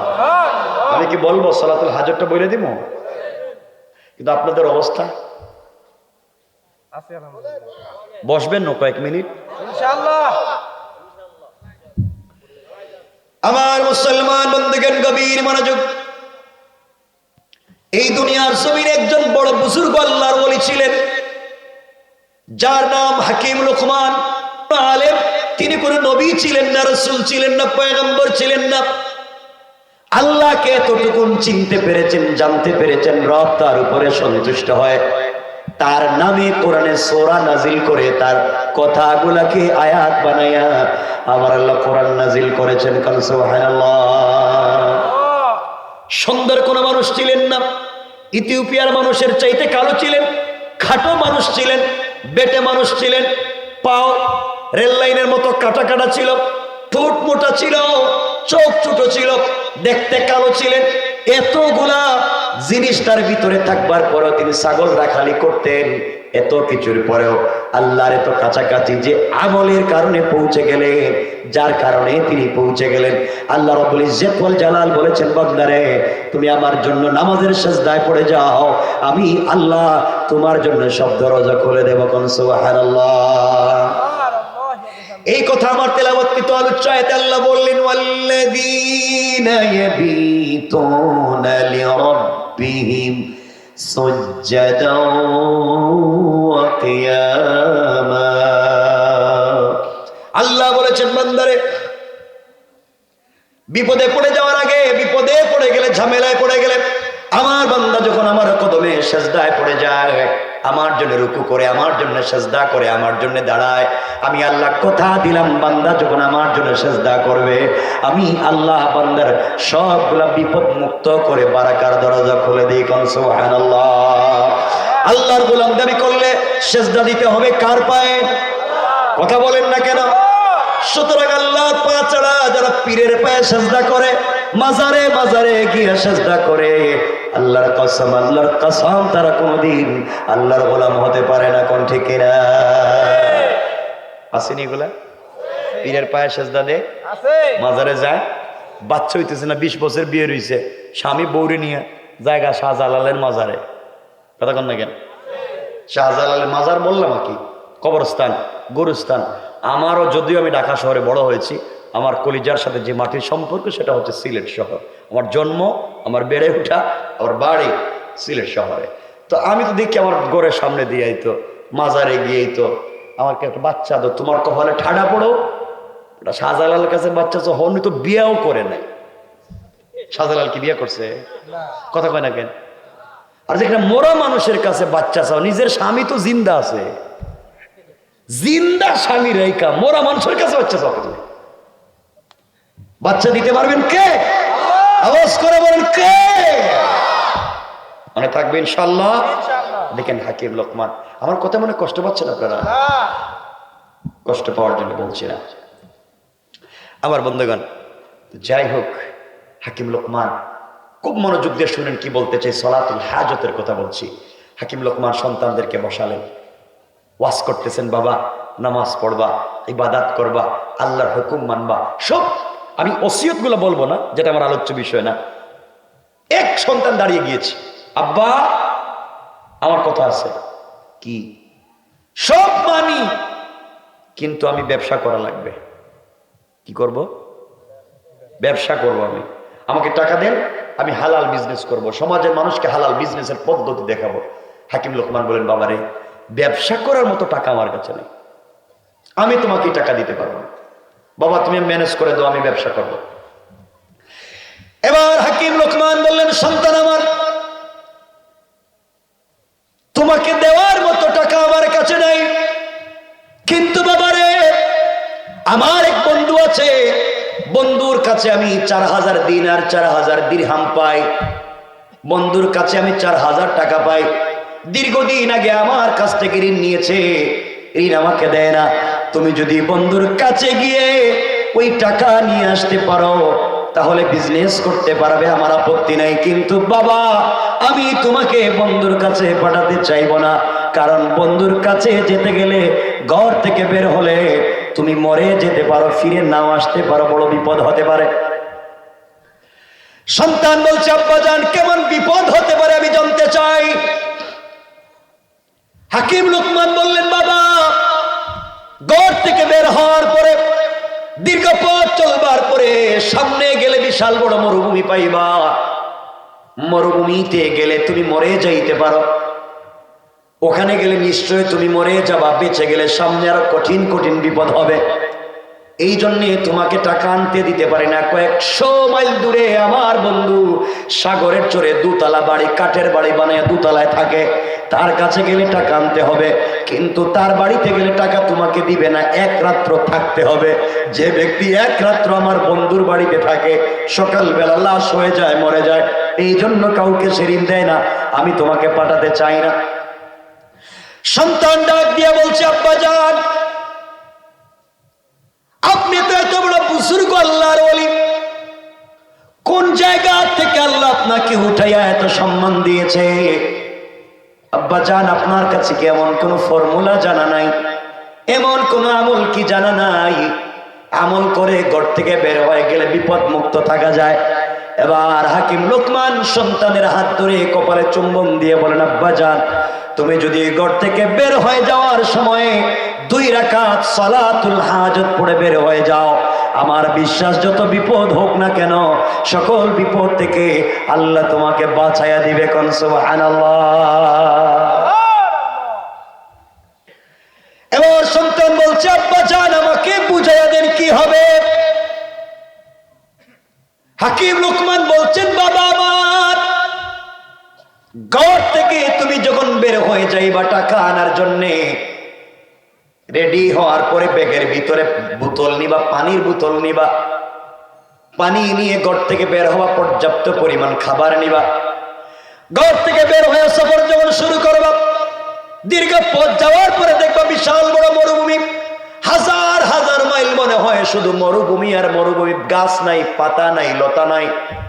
বাবার এই মরুভূমিতে যখন তুমি সফর শুরু করবা, কয়েকদিন সফর করবার পরে তুমি দেখবা তোমার পায়ের চামড়া উঠে গিয়া পা থেকে রক্ত পড়তেছে, জমিনের মধ্যে বালির মধ্যে রক্ত পড়তেছে, এত গরম বালি। বাবারে মরুভূমি এত গরম হবে, গরমের কারণে তোমার জিহ্বা শুকিয়ে যাবে, কলিজা পর্যন্ত শুকিয়ে যাবে। বাবা ঘর থেকে বের হওয়ার সময় 2 রাকাত সালাতুল হাজত পড়ে বের হবা। রাস্তায় যাওয়ার পরে যখন দেখবা কলিজা শুকিয়ে গিয়েছে, জিহ্বা শুকিয়ে গিয়েছে, শরীর থেকে রক্ত ঝরতেছে, মাটিতে পড়তেছে, ওই সময় তুমি পানি পান করবার মনে পড়বে, নচেত মরে যাইবা। তোমার ব্যাগের ভিতরে পানি আছে, ওই পানি বের করবা পান করার জন্য, কিন্তু আশ্চর্য কারবার, পানি বের করে দেখবা পানির থেকে গরম উতরাইয়া পানির থেকে ধোঁয়া উঠতেছে। এই পানি পান করলে নির্ঘাত তুমি মরে যাবা। আব্বা জান, তাহলে আমি কেমনে সফর করবো? আমার তো পানির প্রয়োজন পড়বে। হাকিম লোকমান বলছেন, বাবারে ওই সময় তুমি মনে করে 2 রাকাত সালাতুল হাজত পড়বা।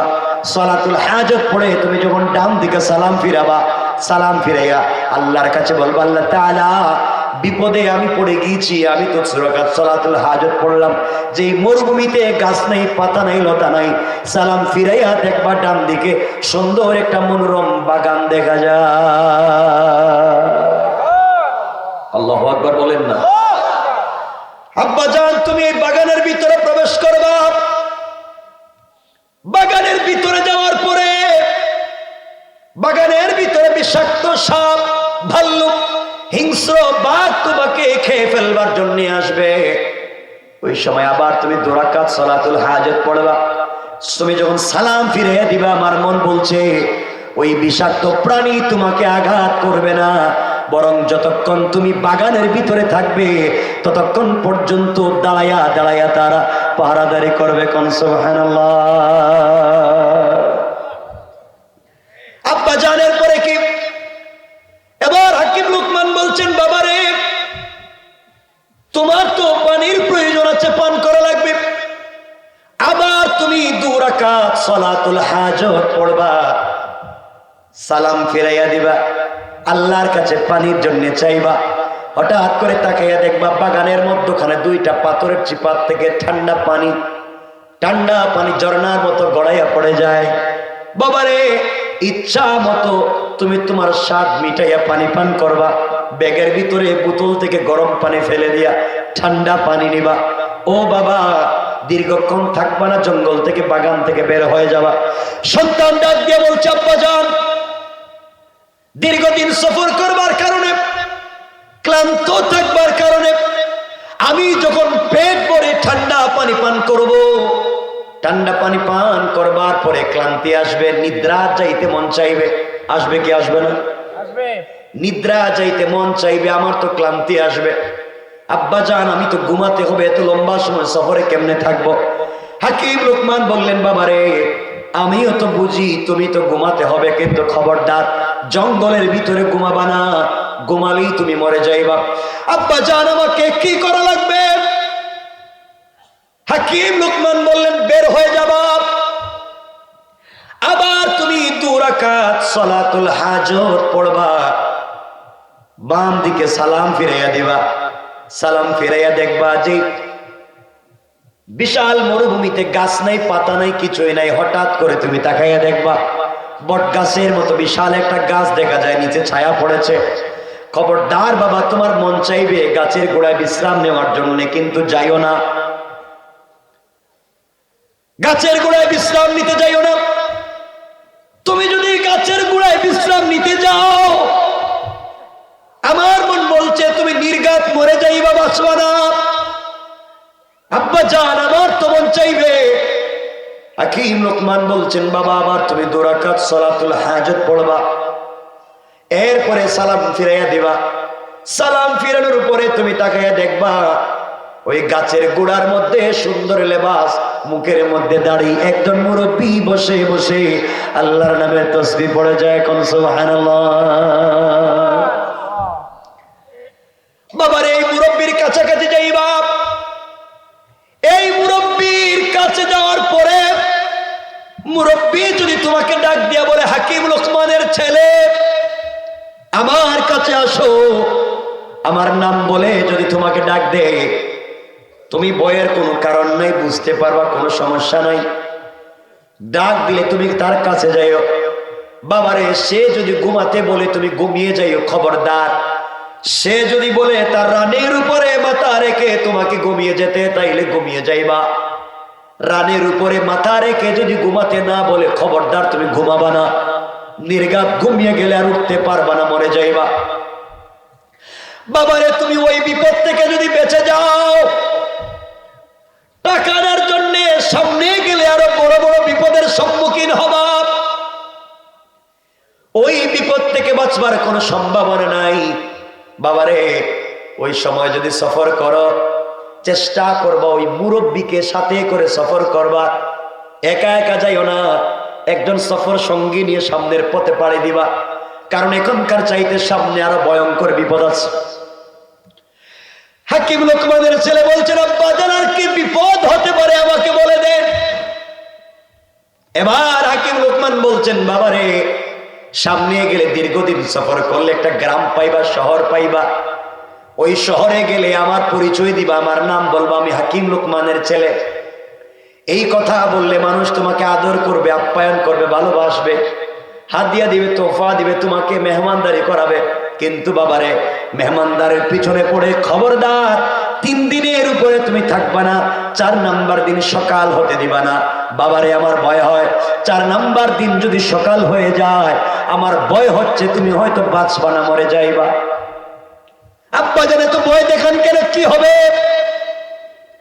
হাকিম লোকমান বলছেন, বাবারে সকাল যদি হয়ে যায়, এই শহরের এই দেশের মানুষ সবাই মিলে বিশ্ব সুন্দরী একটা মেয়েকে অর্নামেন্ট জুয়েলারি পরাইয়া, সুন্দর স্মার্ট একটা মেয়েকে তোমার কাছে এনে বলবে বিয়ে করবার জন্য। বাবারে তুমি মেয়ের চেহারার দিকে তাকালে লোভ সামলিয়ে রাখতে পারবা না। তোমার মন চাইবে মেয়েটাকে বিয়ে করতে, কিন্তু বিয়ে করলেই তুমি বাসর রাত্রে মরে যাইবা। কথা বুঝতেছেন? আমার কষ্ট হচ্ছে মনে হয়। আমি কি শেষ করে দেবো এখন? এই ছেলে ডাকবে, এদিকে সংক্ষেপ করে দেব। 12:30 হয়ে যাইতেছে, বুঝতেছে না। 11:30। হ্যাঁ, মোবাইল কষ্ট হচ্ছে না তো? হাকিম লোকমান বলছেন, বাবা সামনে গেলে ওই মেয়ের বিয়ে করলে বিপদ আছে। আব্বা আপনি কি করেন, তাহলে কি করতাম? বাবা যদি তুমি থাইকা যাও ভুলে, আর ওরা যদি তোমার কাছে মেয়ে নিয়ে আসে, বিয়ে করিও না। আব্বা যদি বিয়ে করে ফেলাই, দেখতেছেন, চিন্তা করতেছেন, যদি বিয়ে করে ফেলে, তাহলে বাবা তুমি সলাতুল হাজত পড়ো।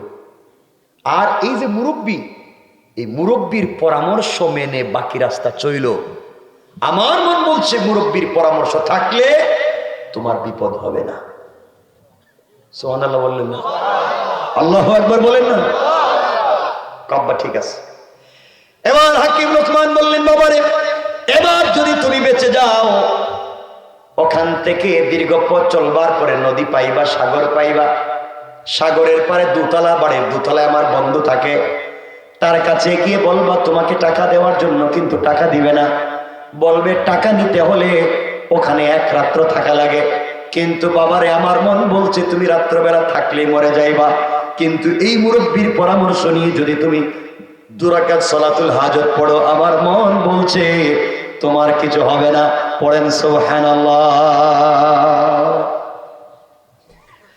আমার বন্ধুগণ, এবার হাকিম লোকমানের ছেলে বাবার কথা মতো, বাবার ওসিয়ত মতো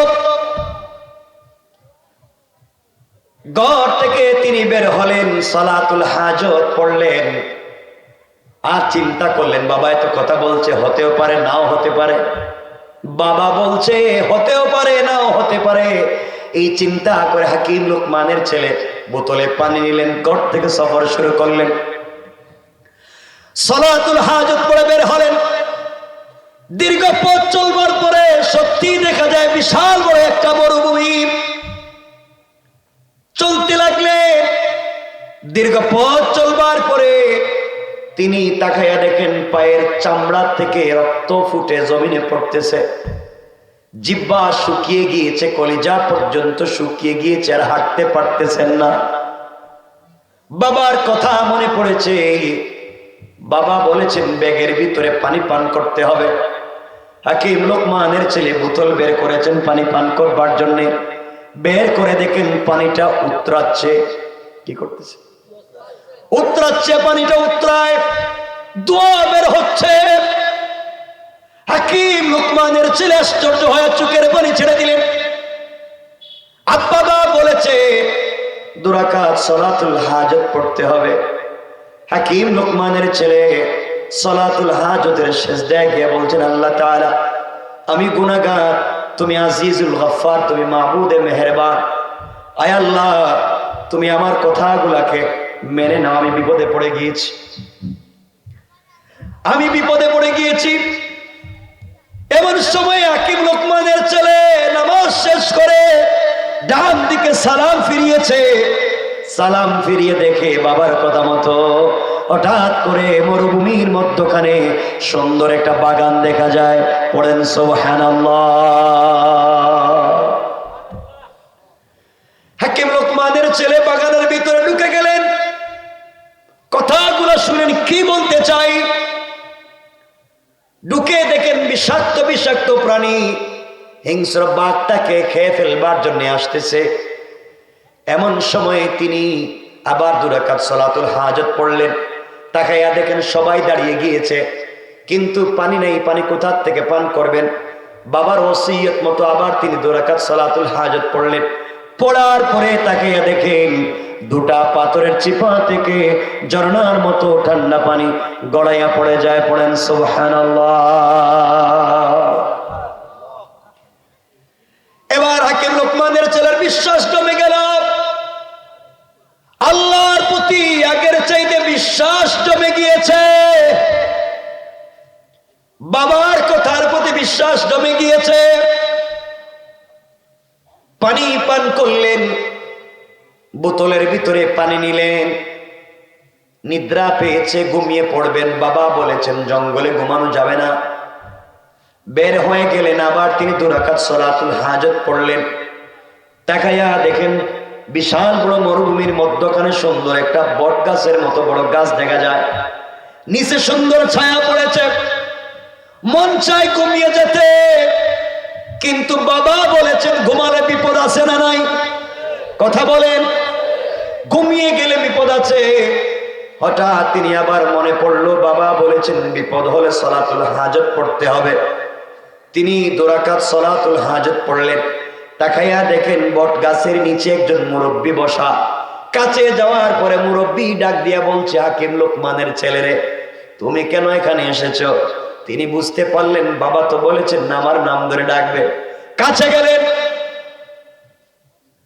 আমি মুসাফির, সফর করতে চাই, টাকা আনবার জন্য যাই, নিদ্রা পেয়েছে, ঘুমানোর মতো জায়গা পাই না। মুরব্বী ডাক দিয়া বলেছে, বাবারে, তোমার মন চাইলে আমার রানের উপরে মাথা রেখে ঘুমাতে পারো। মনে পড়েছে বাবা বলেছেন ওই মুরব্বী যদি বলে তার রানীর উপরে মাথা রেখে ঘুমাতে, তাহলে বিপদ হবে। কথা বললেন না? বাবার কথা মনে পড়ে গিয়েছে। মুরব্বীর কাছে ব্যাগ রেখে দিয়া রানীর উপরে মাথা রেখে ঘুমিয়ে গিয়েছে। দীর্ঘক্ষণ ঘুমিয়ে গিয়েছেন। হঠাৎ করে গাছের উপর থেকে বিষাক্ত একটা সাপ, 3টা বর্ণনা, কেউ বলেছেন মাথায়, কেউ বলেছেন হাতে, কেউ বলেছেন পায়ে দংশন করলো, কেটে ফেললো। পুরা বডিটা বিষাক্ত, বিষে কালো হয়ে গিয়েছে। মুরব্বী চিন্তা করলেন, আহারে, আমি তো বলেছিলাম আমার রানের উপরে মাথা রেখে ঘুমালে বিপদ হবে না। হাকিম লোকমানের ছেলে এত বড় বিপদে পড়েছে, এখন কি করব? সাপটাকে ধরলেন আর বললেন, যেখান থেকে বিষ দিয়েছ ওখান থেকে বিষ নিয়ে যাও। সাপ মুখ লাগিয়ে বিষ টেনে টেনে নিয়ে গিয়েছে। মুরব্বী সাপটাকে 2 টুকরা করে দিলেন। 1 টুকরা হাকিম লোকমানের ছেলের ব্যাগের কাছে ফেলে দিলেন। আর 1 টুকরা হাকিম লোকমানের ব্যাগের ভিতরে, মাথার অংশ ব্যাগের ভিতরে ঢুকাইয়া দিলেন। দীর্ঘক্ষণ পরে হাকিম লোকমানের ছেলে ঘুম থেকে উঠে গেলেন। উঠে দেখে তার সামনে সাপের লেজের অংশ পড়ে আছে। চিৎকার দিয়ে উঠে বললেন, আঙ্কেল এটা কি? মুরব্বী বললেন, বাবা তোমাকে একটা সাপ কেটেছিল, 2 টুকরা করে দিয়েছি, ফেলে দিয়েছি। তিনি বললেন, আমি আর এখানে থাকবো না, জীবন শেষ হয়ে যাওয়ার আশঙ্কা আছে। চলতে লাগলেন। হঠাৎ মনে পড়েছে বাবা বলেছেন সামনে বিপদ কম না বেশি? সবাই বলা লাগবে, আরো জোরে বলেন।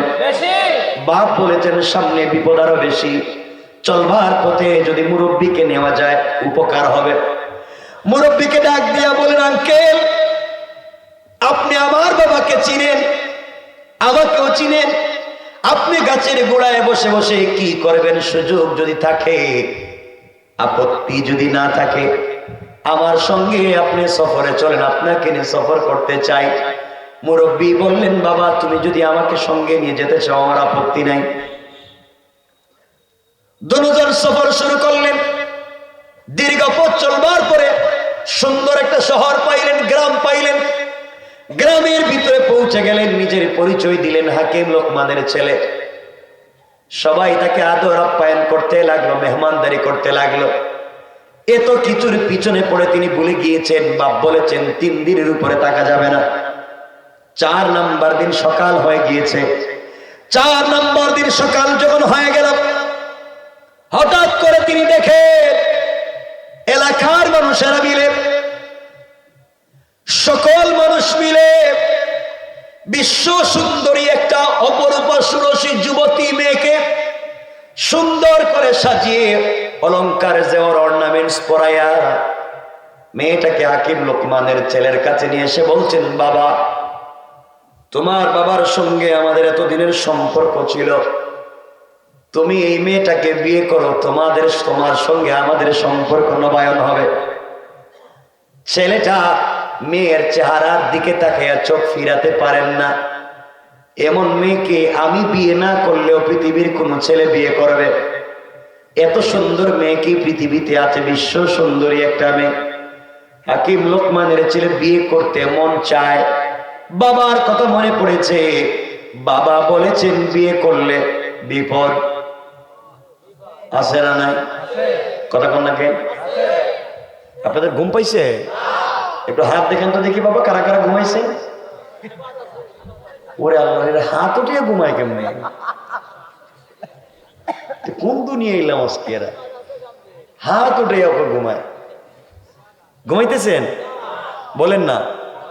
হাত যে তুললেন না, এটা এমনি উঠে জায়গা। আমার বন্ধুগণ কথাগুলো শুনেন। এবার হাকিম লোকমানের ছেলে চিন্তা করে,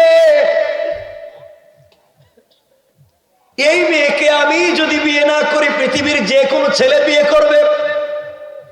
এমন বিশ্ব সুন্দরী মেয়েকে কে স্ত্রী হিসাবে চায় না? মন চায় বিয়ে করতে, বাবা নিষেধ করেছেন। তিনি বললেন, দেখো আমি বিয়ে করব না, বাবা নিষেধ করেছেন। সবাই যখন মেয়েটাকে নিয়ে যায়, তিনি আবার বললেন, শোনো আমি একটু ভেবে দেখি। অর্থ হলো মন তো চায় না, এই মেয়েটাকে যদি বিয়ে না করি পৃথিবীতে বেঁচে থাকা অসার হয়ে যাবে। তিনি রাজি হয়ে যাবেন কিনা আবার চিন্তা করেন। বাপ বলেছেন বিয়ে করলে মরে যাব। এবার মুরব্বীর কাছে পরামর্শ চাইলেন, আঙ্কেল বাপ বলেছে এই মেয়েকে বিয়ে করলে মরে যাব, কিন্তু আমি বিয়ে না করলে তো বাঁচবই না। মুরব্বী বললেন, বাবা তোমার বাপ ওসিয়ত করেছে বিয়ে করা যাবে না, আর তুমি বলছো বিয়ে না করলে বাঁচবে না, আমি কি করব? হাকিম লোকমানের ছেলে বলছেন, আঙ্কেল বাপ তো বলেছেন আপনার পরামর্শ নিয়ে চলতে, আপনি বলেন। মুরব্বী বললেন, বাবা তোমার যদি মন চায় বিয়ে করে নেও, 2 রাকাত সালাতুল হাজত পড়ে নিও, এরপরেও যদি কিছু হয় আমি আছি ইনশাআল্লাহ। আমার মন বলছে তোমার কিছু হবে না, পড়েন সুবহানাল্লাহ। হাকিম লোকমানের ছেলে বিয়ে করে ফেললেন। বিয়ে হয়ে গিয়েছে। ওই রাত্র ফুলসজ্জা রাত্র ছিল, বছর রাত্র ছিল। দিনের বেলা সকাল বেলা বিয়ের পরে মুরব্বী হাকিম লোকমানের ছেলে রাস্তা দিয়ে হাঁটতেছেন, গ্রামের এলাকায় হাঁটতেছেন, ঘুরে ঘুরে দেখতেছেন। কিছু দূর যাওয়ার পরে দেখেন এলাকার ছেলে মেয়ে নারী পুরুষ আবাল বৃদ্ধ বনিতা দলে দলে ডাইনে বামে পিছনে হাঁটতেছে। সবাই হাকিম লোকমানের ছেলের চেহারার দিকে তাকাইয়া হাসে আর দুষ্টামি করে। তিনি বললেন, কিরে তোমরা আমার দিকে তাকাইয়া হাসো কেন? আমি না তোমাদের দুলাভাই, তোমরা হাসো কেন? সবাই বলছে, হাকিম লোকমানের ছেলে, তোমার বাবা বিশ্ববিখ্যাত একজন জ্ঞানী, তোমাকে আমরা এমন জ্ঞানী মনে করেছিলাম, কিন্তু তুমি কি সর্বনাশ করলে? তিনি বললেন, আমি কি করলাম? সবাই বলছে, তুমি যেই মেয়েটাকে বিয়ে করছো তুমি জানো নি? কিছু কয় না। তুমি মেয়েটাকে বিয়ে করেছো, নিশ্চয় আজকে রাত্রে মরে যাইবা। আশ্চর্য হয়ে গেলেন, বাপ তো এই কথা বলেছিলেন, কিন্তু এরা জানলো কেমনে? তিনি বললেন, তোমরা কেমনে জানলা আমি আজকে রাত্রে মরে যেতে পারি? সবাই ডাক দিয়া বলছে, হাকিম লোকমানের ছেলে, এই বিশ্ব সুন্দরী মেয়েটার তোমার আগে আরো বিয়ে হয়েছে 10টা। কয়টা হইছে? 10টা। আসতে কইলেন যে 10টা। তোমার আগে আরো 10টা বিয়ে হয়েছে। আল্লামা জুলফিকার নকশবন্দি খুতুবাতে জুলফিকারে আরো লম্বা বলেছেন, 10টা বিয়ে হয়েছে। সবগুলা স্বামী বিয়ের বাসর রাত্রে মরে গিয়েছে, একটাও বাঁচে নাই। তুমি 11 নম্বর, 10 জন মরছে, তুমি 11 নম্বর, আজকের রাত্রে তুমিও মরবা। আচ্ছা, এই কথা বলার পর, এই কথা শোনার পরে কি ভিতরে কি আর পানিটা নিয়ে আসে? মনে করেন করলাম কি? বাপ তো বলছিল মরেছি। এবার হাকিম লোকমান, তোমরা এই জন্য আপনার পিছনে পিছনে ঘুরি, আজকে রাত্রে তো আপনি নিশ্চয় মরে যাবেন। হাকিম লোকমানের ছেলে মুরব্বীর হাত শক্ত করে বলছেন, আঙ্কেল সামনে যাই। কিছু দূর গেলেন, যাওয়ার পরে দেখেন কিছু মানুষ বাঁশ কাটতেছে। জিজ্ঞেস করলেন, তোমরা কারারে এখানে বাঁশ কাটতেছ?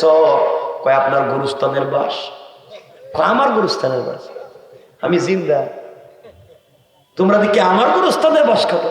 কয়, আমি আপনি তো জানেন না, আজকে রাত্রে আপনি মরে যাবেন। আচ্ছা, এই কথা শোনার পরে আমার বাঁশ কাটা হইতেছে, আমি মরে যাইব।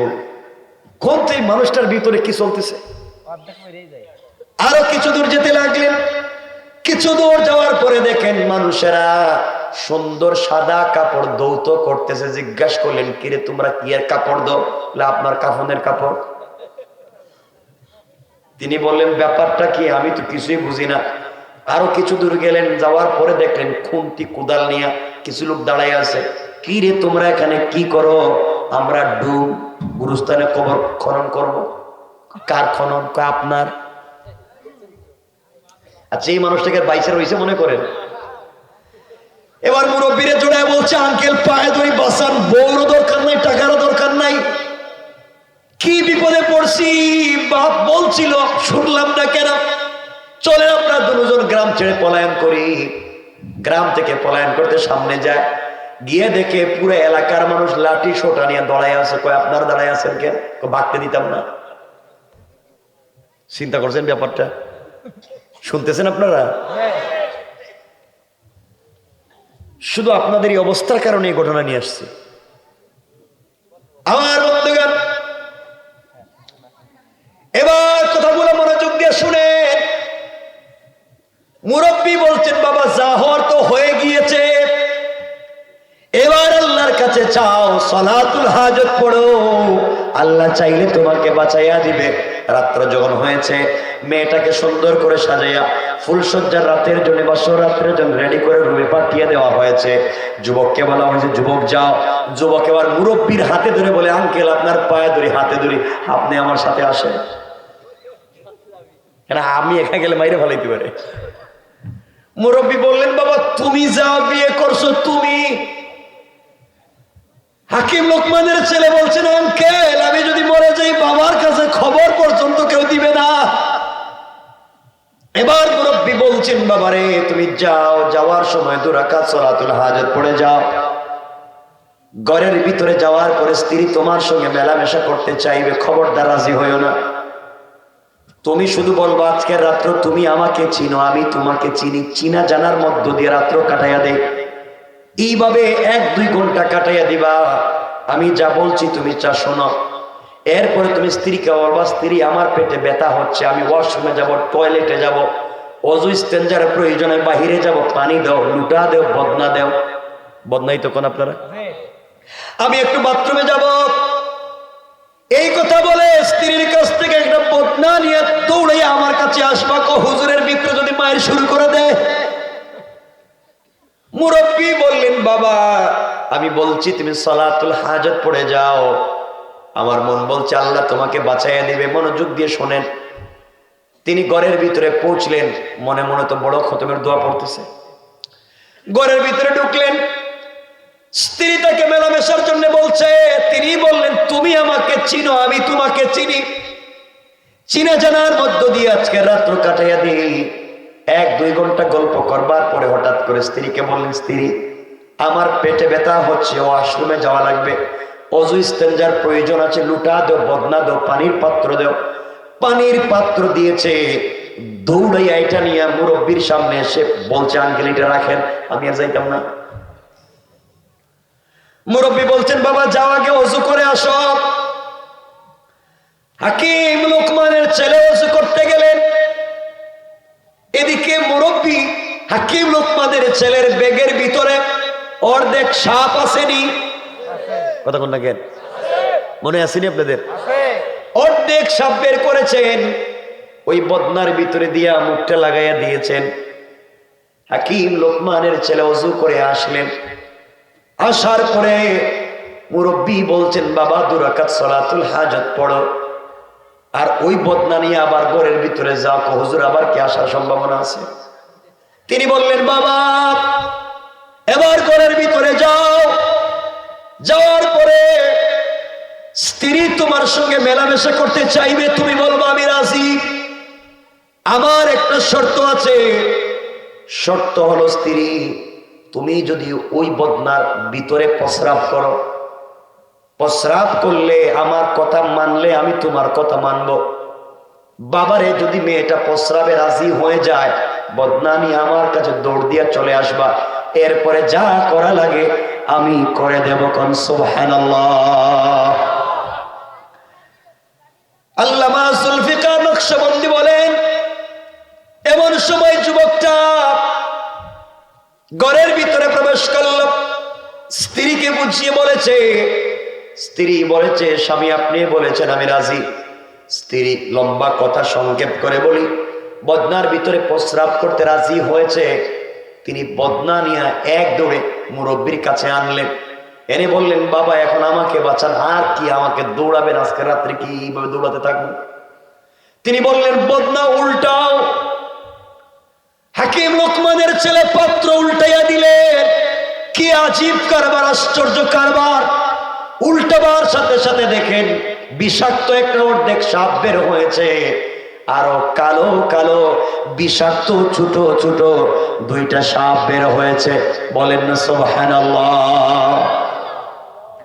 হাকিম লোকমানের ছেলে বলছেন, আঙ্কেল এটা কি ব্যাপার, আমি খালি বদনা নিয়ে আসলাম, এগুলো কোত্থেকে আসলাম?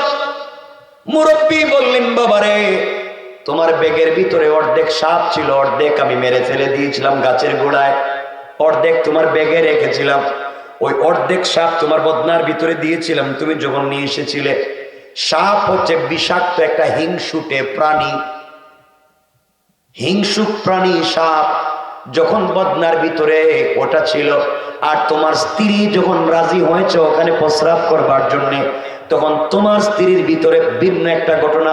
হায়াতুল হায়াওয়ানে বহুত লম্বা বলেছে, একটা ভিন্ন কারণে, ভিন্ন কৌশলে, ভিন্ন ঘটনার পরিপ্রেক্ষিতে তোমার স্ত্রীর পেটে 2টা ছোট্ট ছোট্ট বিষাক্ত কালো সাপের জন্ম হয়েছে।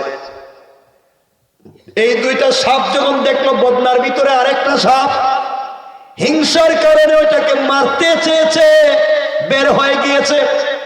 এই জন্য এগুলো তুমি আমার কাছে নিয়ে এসেছো বাবা। এবার তোমার স্ত্রী বেঁচে গিয়েছে, তুমিও বেঁচে গিয়েছো। আগে যত স্বামী মারা গিয়েছে, স্ত্রীর সঙ্গে যখন মেলামেশা করতে গিয়েছে বিষাক্ত সাপ দংশন করেছে, এই জন্য সাথে সাথে মরে গিয়েছে। এখন তো সাপ বের হয়ে গিয়েছে, তুমি মেলামেশা করলে আমার মন বলছে তোমার কোনো ক্ষতি হবে না।